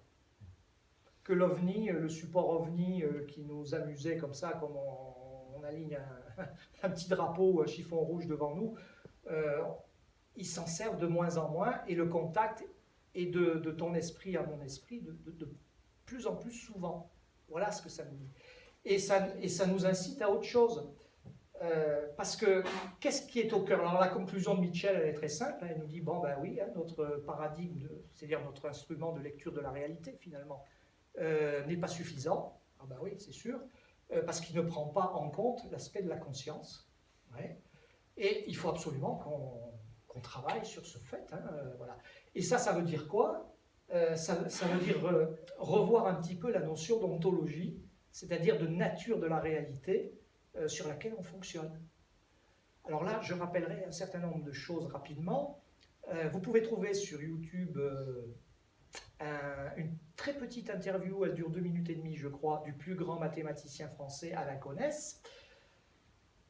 médaille Fields, hein, c'est l'équivalent du prix Nobel, qui dit, devant 2 journalistes médusés, qui n'osent d'ailleurs pas le couper, ce qui nous fait des vacances, il dit, bah oui, on marche toujours sur une représentation du monde, sur un paradigme qui remonte au 19e siècle. Alors que la physique quantique est passée par là et qu'elle nous a dit autre chose. Mais on continue. Alors il parle du milieu, pas nécessairement des physiciens, plutôt des autres disciplines scientifiques et de nous-mêmes aussi. Il dit, mais c'est pas comme ça, c'est pas comme ça. Notamment, il parle d'états superposés qui sont autour de nous en ce moment précis, en fonction de nos choix. Il parle d'une interaction entre la matière et la conscience qui a été constatée au niveau subatomique. Il parle d'un tas de choses, et je vous dis, tout le monde est médusé. Et quand vous regardez un petit peu les déclarations des grands physiciens depuis même une quarantaine d'années, vous avez quand même des déclarations étonnantes. Et pas de petits physiciens inconnus. Hein. Vous avez un David Bohm, par exemple, qui vous dit en 90, un peu avant son décès, ben oui, ce que nous appelons réalité est produit par une source située hors de l'espace et du temps. C'est ce que m'ont appris 40 ans consacrés à la physique quantique. Mais malheureusement, j'ai cherché à en savoir plus, mais je n'y suis pas arrivé. Toutes mes expériences ont échoué, et la nature reste voilée. Le réel voilé, justement, c'est le titre du livre d'un des plus grands physiciens français en 1994, Bernard d'Espagna, qui vous dit il faut reconnaître qu'on n'accède qu'à une représentation du monde et pas au monde, à l'expérience des objets et pas aux objets. Et donc il faut singulièrement revoir notre paradigme, notre façon de voir les choses. Vous connaissez tous Philippe Guillemont, naturellement, et ses thèmes, ses théories. Il y a un autre physicien que l'on connaît moins, et qui est un ami de Guillemont aussi, c'est François Martin. Et François Martin vous dit, tous mes travaux me portent vers la même chose, le psychisme est un champ de conscience quantique et complètement intriqué et qui recouvre même ce qu'on appelle inconscient. C'est un physicien qui vous dit ça, c'est pas n'importe qui. Et je parlais, bon, alors vous en avez, je pourrais relater pendant 1 heure les déclarations d'un tel ou d'un tel, c'est pas l'objet. Le dernier que j'ai lu, c'est Emmanuel Ransford, qui travaille sur la physique quantique aussi, et que j'ai bien aimé sa façon de voir. Il vous dit carrément, j'en suis arrivé à la conclusion que esprit ou conscience et matière sont 2 faces d'une même substance qu'il appelle l'holo-substance, ou l'holo. Et il dit l'holo-matière, et il vous dit tout ceci est complètement intriqué. Et finalement, ça explique pourquoi quelqu'un comme, comment il s'appelle, Erwin Laszlo, qui est un philosophe des sciences, dit, eh bien oui, hein, notre conscience est liée à des informations venues hors de l'espace-temps, probablement issues du vide quantique, tout est lié, et tout est lié surtout à ce qu'il appelle une métamémoire globale, et il n'hésite même pas à employer le mot d'akashique, ce qui renvoie évidemment à la tradition indienne et aux grands penseurs de l'Inde ancienne. Bon, c'est quand même pas rien. Donc, quand vous considérez tout ça, que vous considérez que dans l'expérience des formes de Jung, le phénomène, les particules qui ne sont pas des particules, qui sont vibratoires, se transforment en particules dès qu'on les observe, et dès que vous tournez la tête, reviennent à une forme vibratoire, il y a quand même un petit problème. Un physicien très connu, hein, Feynman, celui qui avait dit, si vous pensez avoir compris la physique quantique, c'est que vous n'avez rien compris. Bon, il a dit aussi autre chose. Il semble qu'il nous manque une théorie de la conscience. Ah ouais, quand même, oui. C'est le moins qu'on puisse dire. Il nous manque une théorie de la conscience. Alors, on en arrive à un point où il faut quand même s'interroger, quel est le contraire du matérialisme? Tu me fais signe, Sonia, quand on arrive au bout, parce que j'ai tendance à déraper. J'ai tendance à déraper un peu des fois sur le temps. Donc, quel est le contraire du matérialisme sur lequel on fonctionne depuis le 19e? Mais c'est très connu. C'est connu depuis Platon, en Occident, hein, et je ne parle pas en Orient. Bon, ça s'appelle l'idéalisme. Et l'idéalisme, pour reprendre un mot de Solai, ça consiste à renverser la statue. Ce n'est pas la matière qui est à l'origine de la conscience, c'est la conscience qui est à l'origine de la matière. Et tout tourne autour de ça. La question qui se pose après, c'est quel degré d'idéalisme est-on prêt à accepter? Et vous-même, vous devez vous poser la question, en vous-même. Quel degré êtes-vous prêt à accepter? Est-ce que vous êtes prêt à accepter, par exemple, un solipsisme intégral? Certains voient dans l'œuvre d'Emmanuel Kant, dans certains propos de Kant, qui dit qu'on ne peut rien connaître en dehors de nos sens. Notre pensée est articulée sur nos sens et on ne peut rien connaître. Voilà. Donc on dit on va vers un solipsisme intégral. C'est ce qu'on appelle un idéalisme de l'extrême. À savoir que Bernard d'Espagna et d'autres ont dit non, hein, je ne suis pas d'accord avec ça. Aujourd'hui, Étienne Klein dit lui-même, et les gens ne comprennent pas pourquoi, il dit « je suis pour une synthèse ». Alors, je vais vous donner mon avis personnellement. Personnellement, je pense pour d'autres raisons.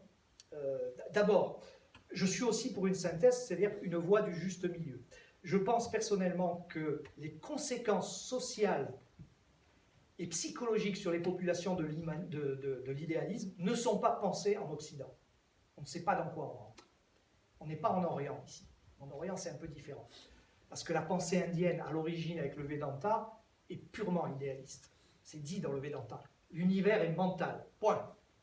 Et ça part de là. Et après, il y a toute une réflexion métaphysique qui va donner naissance, qui va servir de substrat à tout un tas de courants, le jainisme, le bouddhisme en premier, les différentes formes de tantrisme, le yoga, etc. Donc pour eux, ils ont un peu moins de problèmes que nous. Mais nous, c'est pas avancé. Et je note aussi, m'étant beaucoup intéressé au bouddhisme, qu'il y a différentes écoles de philosophie, ce qu'on ignore en Occident, la plupart du temps, parce qu'on appelle ça philosophie orientale. Mais ça n'a rien à voir avec les philosophies. Quand je parle de philosophie bouddhiste, c'est des philosophies copiées sur notre mode de philosophie, c'est-à-dire une réflexion poussée manipulant des concepts dans l'abstrait. Et ça a existé depuis le début, ça. Vous avez un sage indien, Nagarjuna, au IIe siècle de notre ère, ils ont eu ce débat. Il vous le dit à sa façon, il vous dit, vous pensez que tout ce que vous voyez et concevez, c'est exactement la réalité? Ben, vous êtes fou. Mais, vous pensez que rien de ce que vous percevez n'existe, vous êtes encore plus fou. Si je ne me trompe pas, c'est une façon d'essayer de délimiter une voie du juste milieu. Et il est possible qu'Emmanuel Ransford ait raison avec son holomatière, que même au niveau subatomique, esprit et matière soient les deux facettes de la même réalité. Donc il ne faut pas les opposer. Mais c'est une question que vous devez vous poser tous, et vous y répondrez selon votre sensibilité et votre connaissance et votre culture. C'est ça qui est intéressant. Je vais en terminer, donc je suis à peu près dans les temps, je pense. Hein. Ça Oui, mais on peut avoir un petit quart d'heure de questions. Voilà, donc j'en termine. Hein. J'en termine avec l'ufologie, puisque j'ai commencé par là. Moi, ce que je pense, c'est la chose suivante. Le jour où on aura compris comment cette intelligence fait à accéder à une information que je qualifierais de totale, on aura fait un pas de géant et on sera plus très loin de comprendre à quoi on a affaire et surtout d'où ça vient. Ce qui est une façon de conclure plutôt optimiste. Bon, on va rester comme ça. Voilà.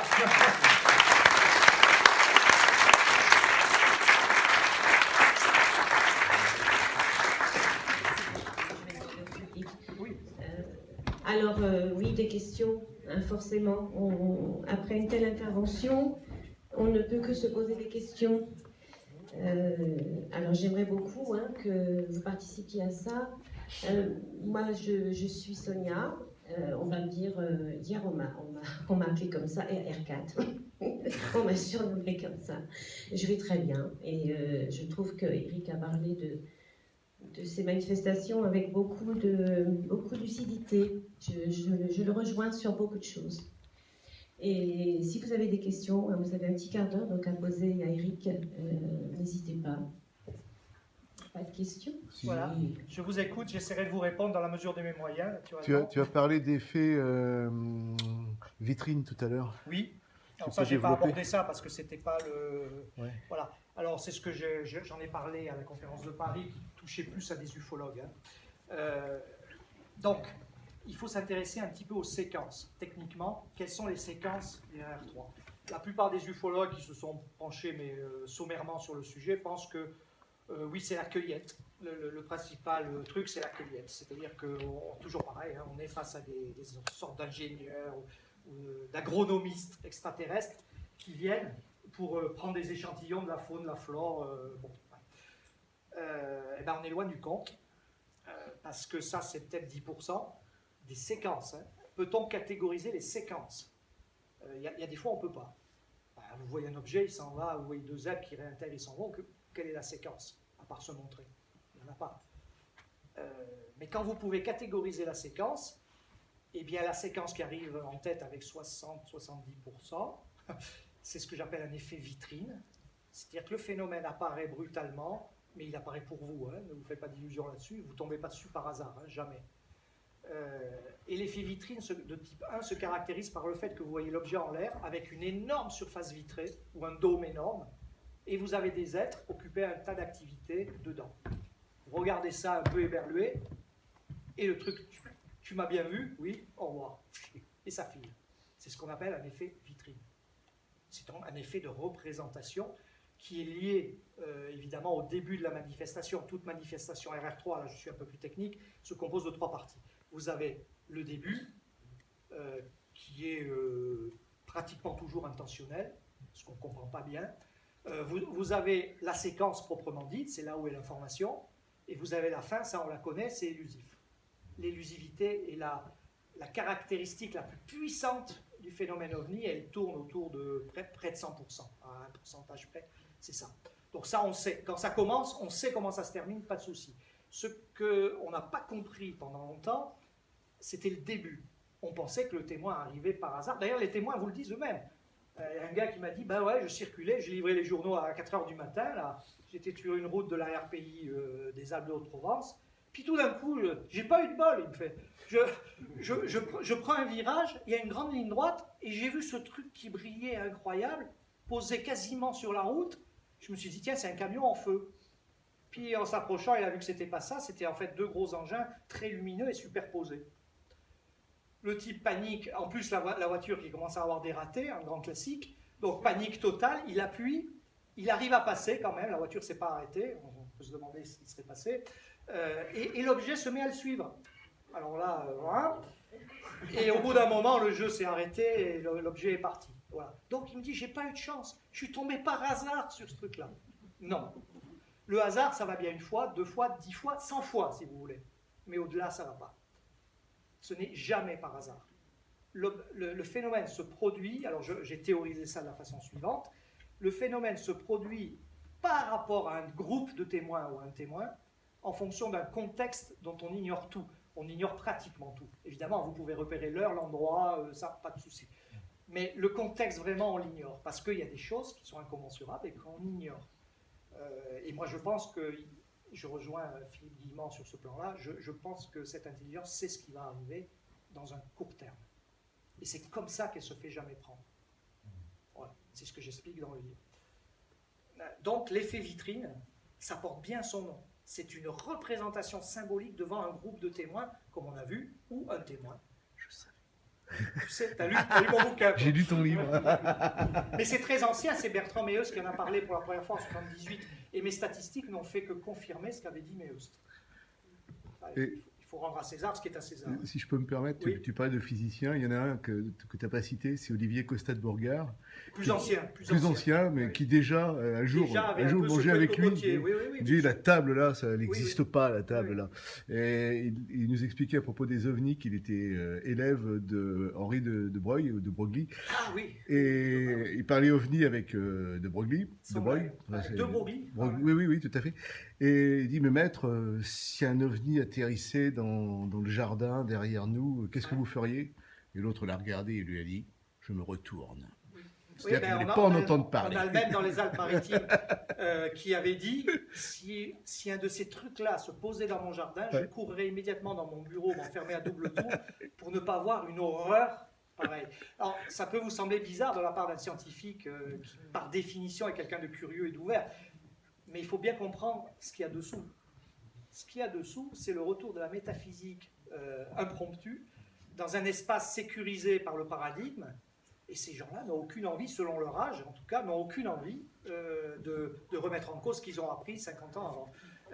Voilà. Ah, tu leur pètes leur tranquillité de vie. Alors, ayez bien conscience de ce que signifie le matérialisme aussi. Hein. Le matérialisme en physique, non plus en biologie, mais en physique, dit que dans un espace donné, prenons par exemple cette salle, elle est constituée d'objets matériels n'ayant aucune relation les uns donc, avec les autres. C'est-à-dire, moi aussi je suis un objet, j'ai aucune relation avec cette table, même si je m'appuie dessus, j'ai aucune relation là, aucune relation. Voilà, ça c'est la définition physique matérialiste. Le seul problème, ce que faisait remarquer notre ami Alain Conès, c'est que la physique quantique nous a montré que c'était tout le contraire. Alors non seulement c'est faux, parce que rien n'est matériel et tout vibre au niveau subatomique, mais en plus, sur le plan relationnel, c'est tout le contraire, tout est lié. Et on n'en a toujours pas tiré les conséquences.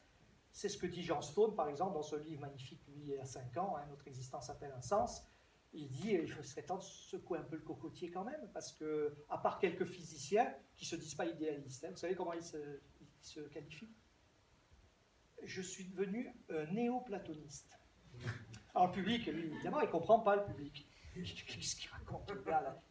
C'est un physicien qui tourne dans des équations néo-platoniste.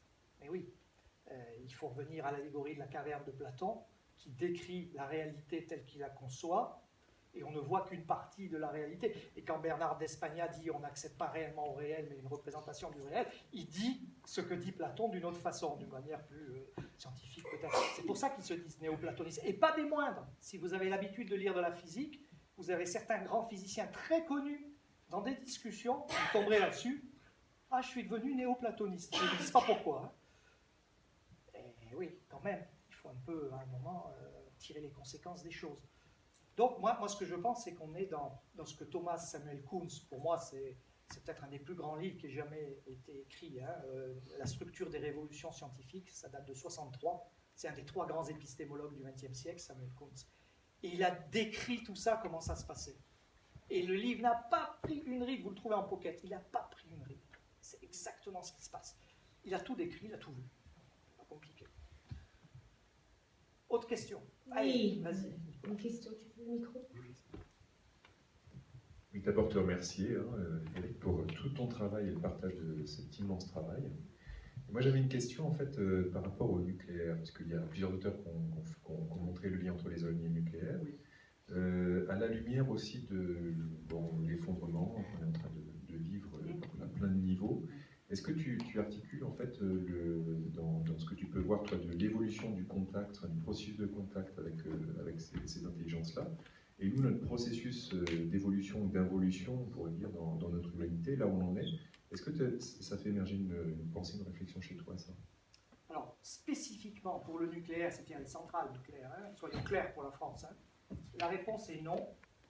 La réponse est non pour une raison toute simple qui remonte du terrain, comme d'habitude. Je n'ai trouvé dans le monde entier aucune RR3 à proximité d'une centrale nucléaire. Déjà. En revanche, alors il y a eu une discussion avec Peter un peu sérieuse là-dessus, parce que lui, il marche à mort là-dedans. Hein. Et moi, j'ai dit, moi je veux bien, hein, mais il y a même des livres qui ont été écrits récemment, et par un physicien d'ailleurs. Bon, moi je veux bien, mais si on m'interroge sur les RR3 et RR4, non, je ne peux pas fournir un cas qui se soit déroulé à proximité, ou mieux, dans une centrale. En revanche, j'en reviens à l'étude de Free, qui fait 827 pages, là, hein, donc tout le message actuel transmis télépathiquement aux expérienceurs par ces entités tourne non pas sur le nucléaire, mais sur le fait que nous sommes au bord du précipice et que nous sommes en cours d'un suicide généralisé, parce qu'en massacrant littéralement l'environnement et toutes les espèces, on se massacre nous-mêmes et on arrive au bord. C'est la conséquence de la révolution industrielle, qui est, je l'ai dit au début, c'est un seuil anthropique fondamental, et on peut penser qu'à partir de là, le temps nous est compté, parce que c'est inarrêtable. On ne peut pas arrêter ça. Alors ça, c'est la vision pessimiste. Après, je discute avec beaucoup de gens, certains ont une vision plus optimiste, ils me disent non, on peut toujours réagir, la science peut réagir. Je dis mais c'est la science qui nous a amenés là. Non, la science peut réagir quand même, on peut peut-être. Et c'est le système de marchandisation du monde, comment on va le freiner? Et il y a d'autres menaces encore. Et c'est ça qui revient sans arrêt, ce thème d'écologie planétaire, qui est dans l'air du temps bien sûr, mais on ne peut que le partager, évidemment qu'on peut que le partager. Si nous sommes tous liés, on va continuer combien de temps à massacrer les animaux, la faune, la flore, et même les minéraux? Combien de temps? Mais on ne pourra plus le faire longtemps, c'est ça qu'on ne comprend pas. On est arrivé au bord du précipice. C'est ce que je te disais ce matin, juridiquement, tant qu'on n'aura pas étendu la notion d'humanisme qui nous concerne et qui remonte au XVIe siècle, aux animaux, et peut-être même aux végétaux, mais on n'a aucune chance de s'en tirer. Moi, je pense comme ça. Et c'est bien le message qui ressort des 3200 cas de... voilà. Il faut dire les choses comme elles sont, même si elles ne font pas plaisir. Hein. Moi, je le dis.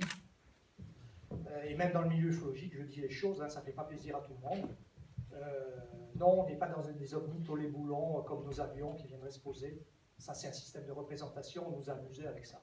Et on n'a pas marché, on a couru là-dedans. Mais il arrive un moment où... Et d'ailleurs, on le voit bien dans l'évolution des phases. Hein. On est aujourd'hui passé dans un stade, il y a presque plus... Enfin, il y a encore des ovnis, mais les témoins vous disent, mais on a vu l'ovni se modifier à l'intérieur. C'était en lien avec la conscience des entités. Alors, on est loin du compte. On est dans l'incommensurabilité. Et l'effet cathédrale? Alors, l'effet cathédrale, c'est ce qu'on appelle une caractéristique. En ufologie, vous avez deux problématiques. Vous avez les caractéristiques du phénomène. Il y en a 5. Une caractéristique, elle est présente dans plus de 90% des cas. La lumière, par exemple, c'est 96% des cas. De jour, de nuit, quel que soit, il y a toujours une lumière associée. C'est une caractéristique. Et vous avez des anomalies qui ont été repérées, qui sont en petit nombre, donc ce n'est pas des caractéristiques évidemment, mais ça reste quand même des anomalies surprenantes. L'effet cathédrale, c'est, alors il y a deux sortes d'effets cathédrale, c'est de voir quelque chose à longue distance comme si vous l'aviez sous le nez. Le cas typique, c'est un avion russe où il y a eu des problèmes dans les années 80, je crois, où les gens, à un moment de l'avion, en pleine nuit en plus, voyaient, ils étaient à 8000 mètres d'altitude, et ils voyaient le sol comme s'ils y étaient, avec les lumières, les fenêtres et tout. C'est totalement anormal, évidemment. Donc c'est ce qu'on appelle un effet cathédral. Alors ça, c'est le premier type, et vous avez un deuxième type, qui est encore plus surprenant. Il y a quelques cas, il n'y en a pas une myriade, hein. Il y a des gens, il y a des inconscients qui ont parfois vu un objet posé au sol et qui ont fait l'effort de pénétrer dedans. Bon. Et ce qu'ils ont vu les a stupéfiés. L'objet il faisait 3 mètres et ils étaient à l'intérieur d'une cathédrale dedans. D'ailleurs, il y en a même un qui est ressorti. Il a dit oh, hop, c'est cette histoire. Il est ressorti, bon, il a vu tout était normal, il est revenu, il était dans une cathédrale. Enfin, dans un espace, hein, comme une cathédrale. Alors, ces cas sont rares. Évidemment, il pose des problèmes insolubles, vous pensez bien, on n'a pas de théorie pour expliquer ça. Sauf une action du champ sur la conscience. Hein. La conscience pourrait répondre à une appréhension exacte de l'idéalisme, pourrait peut-être répondre à cette question. Mais là, on nage sur les eaux, là, hein, pour l'instant. Je ne cache pas que... Moi, le premier, je ne me risquerai pas à donner une explication à ça. Hein. Voilà, je note, il y a 3-4 cas, c'est pas grave. Je note, c'est tout. Mais s'il y avait 500 cas, alors là, et à un moment, vous raccrochez, quoi, parce que c'est l'incommensurabilité. Vous êtes face à l'incommensurabilité. On évoque, alors la plupart des ufologues disent « Ah oui, c'est une hyperphysique qui se matérialise dans notre environnement. » D'accord, oui, c'est peut-être bien ça. Mais est-ce qu'ils ont vraiment pensé ce que signifiait une hyperphysique? C'est pas une physique et une technologie un petit peu plus avancée que la nôtre. Hein. C'est quelque chose qui est séparé. Vous faites la comparaison, vous prenez un homme du Moyen-Âge, vous l'amenez ici, vous lui mettez ça dans les mains, et vous lui dites, tu vas voir, ça va bouger le truc là. Et il vous dit, mais c'est de la magie, d'accord. Et vous essayez de lui expliquer ça. Mais la notion d'onde, il ignore totalement. Comment vous allez lui expliquer ça? Or, on est dans la même espèce, là, et avec seulement 500, 600 ans de décalage. Imaginez une espèce différente avec 10 000 ans, ce qui à l'échelle de l'univers n'est rien. 10 000 ans de décalage. Mais c'est même pas la peine d'y penser. C'est ce que signifiait Aimé Michel. Il me disait, mais on ne peut pas les comprendre. Si c'est ça, s'ils viennent de ce vide incommensurable, on ne peut pas les comprendre parce qu'on ne peut pas les penser. Et c'est toutes ces histoires-là qui reviennent et qui nous étonnent tellement. Et pour la science, ça n'existe pas, donc c'est merveilleux. Tout le monde est content.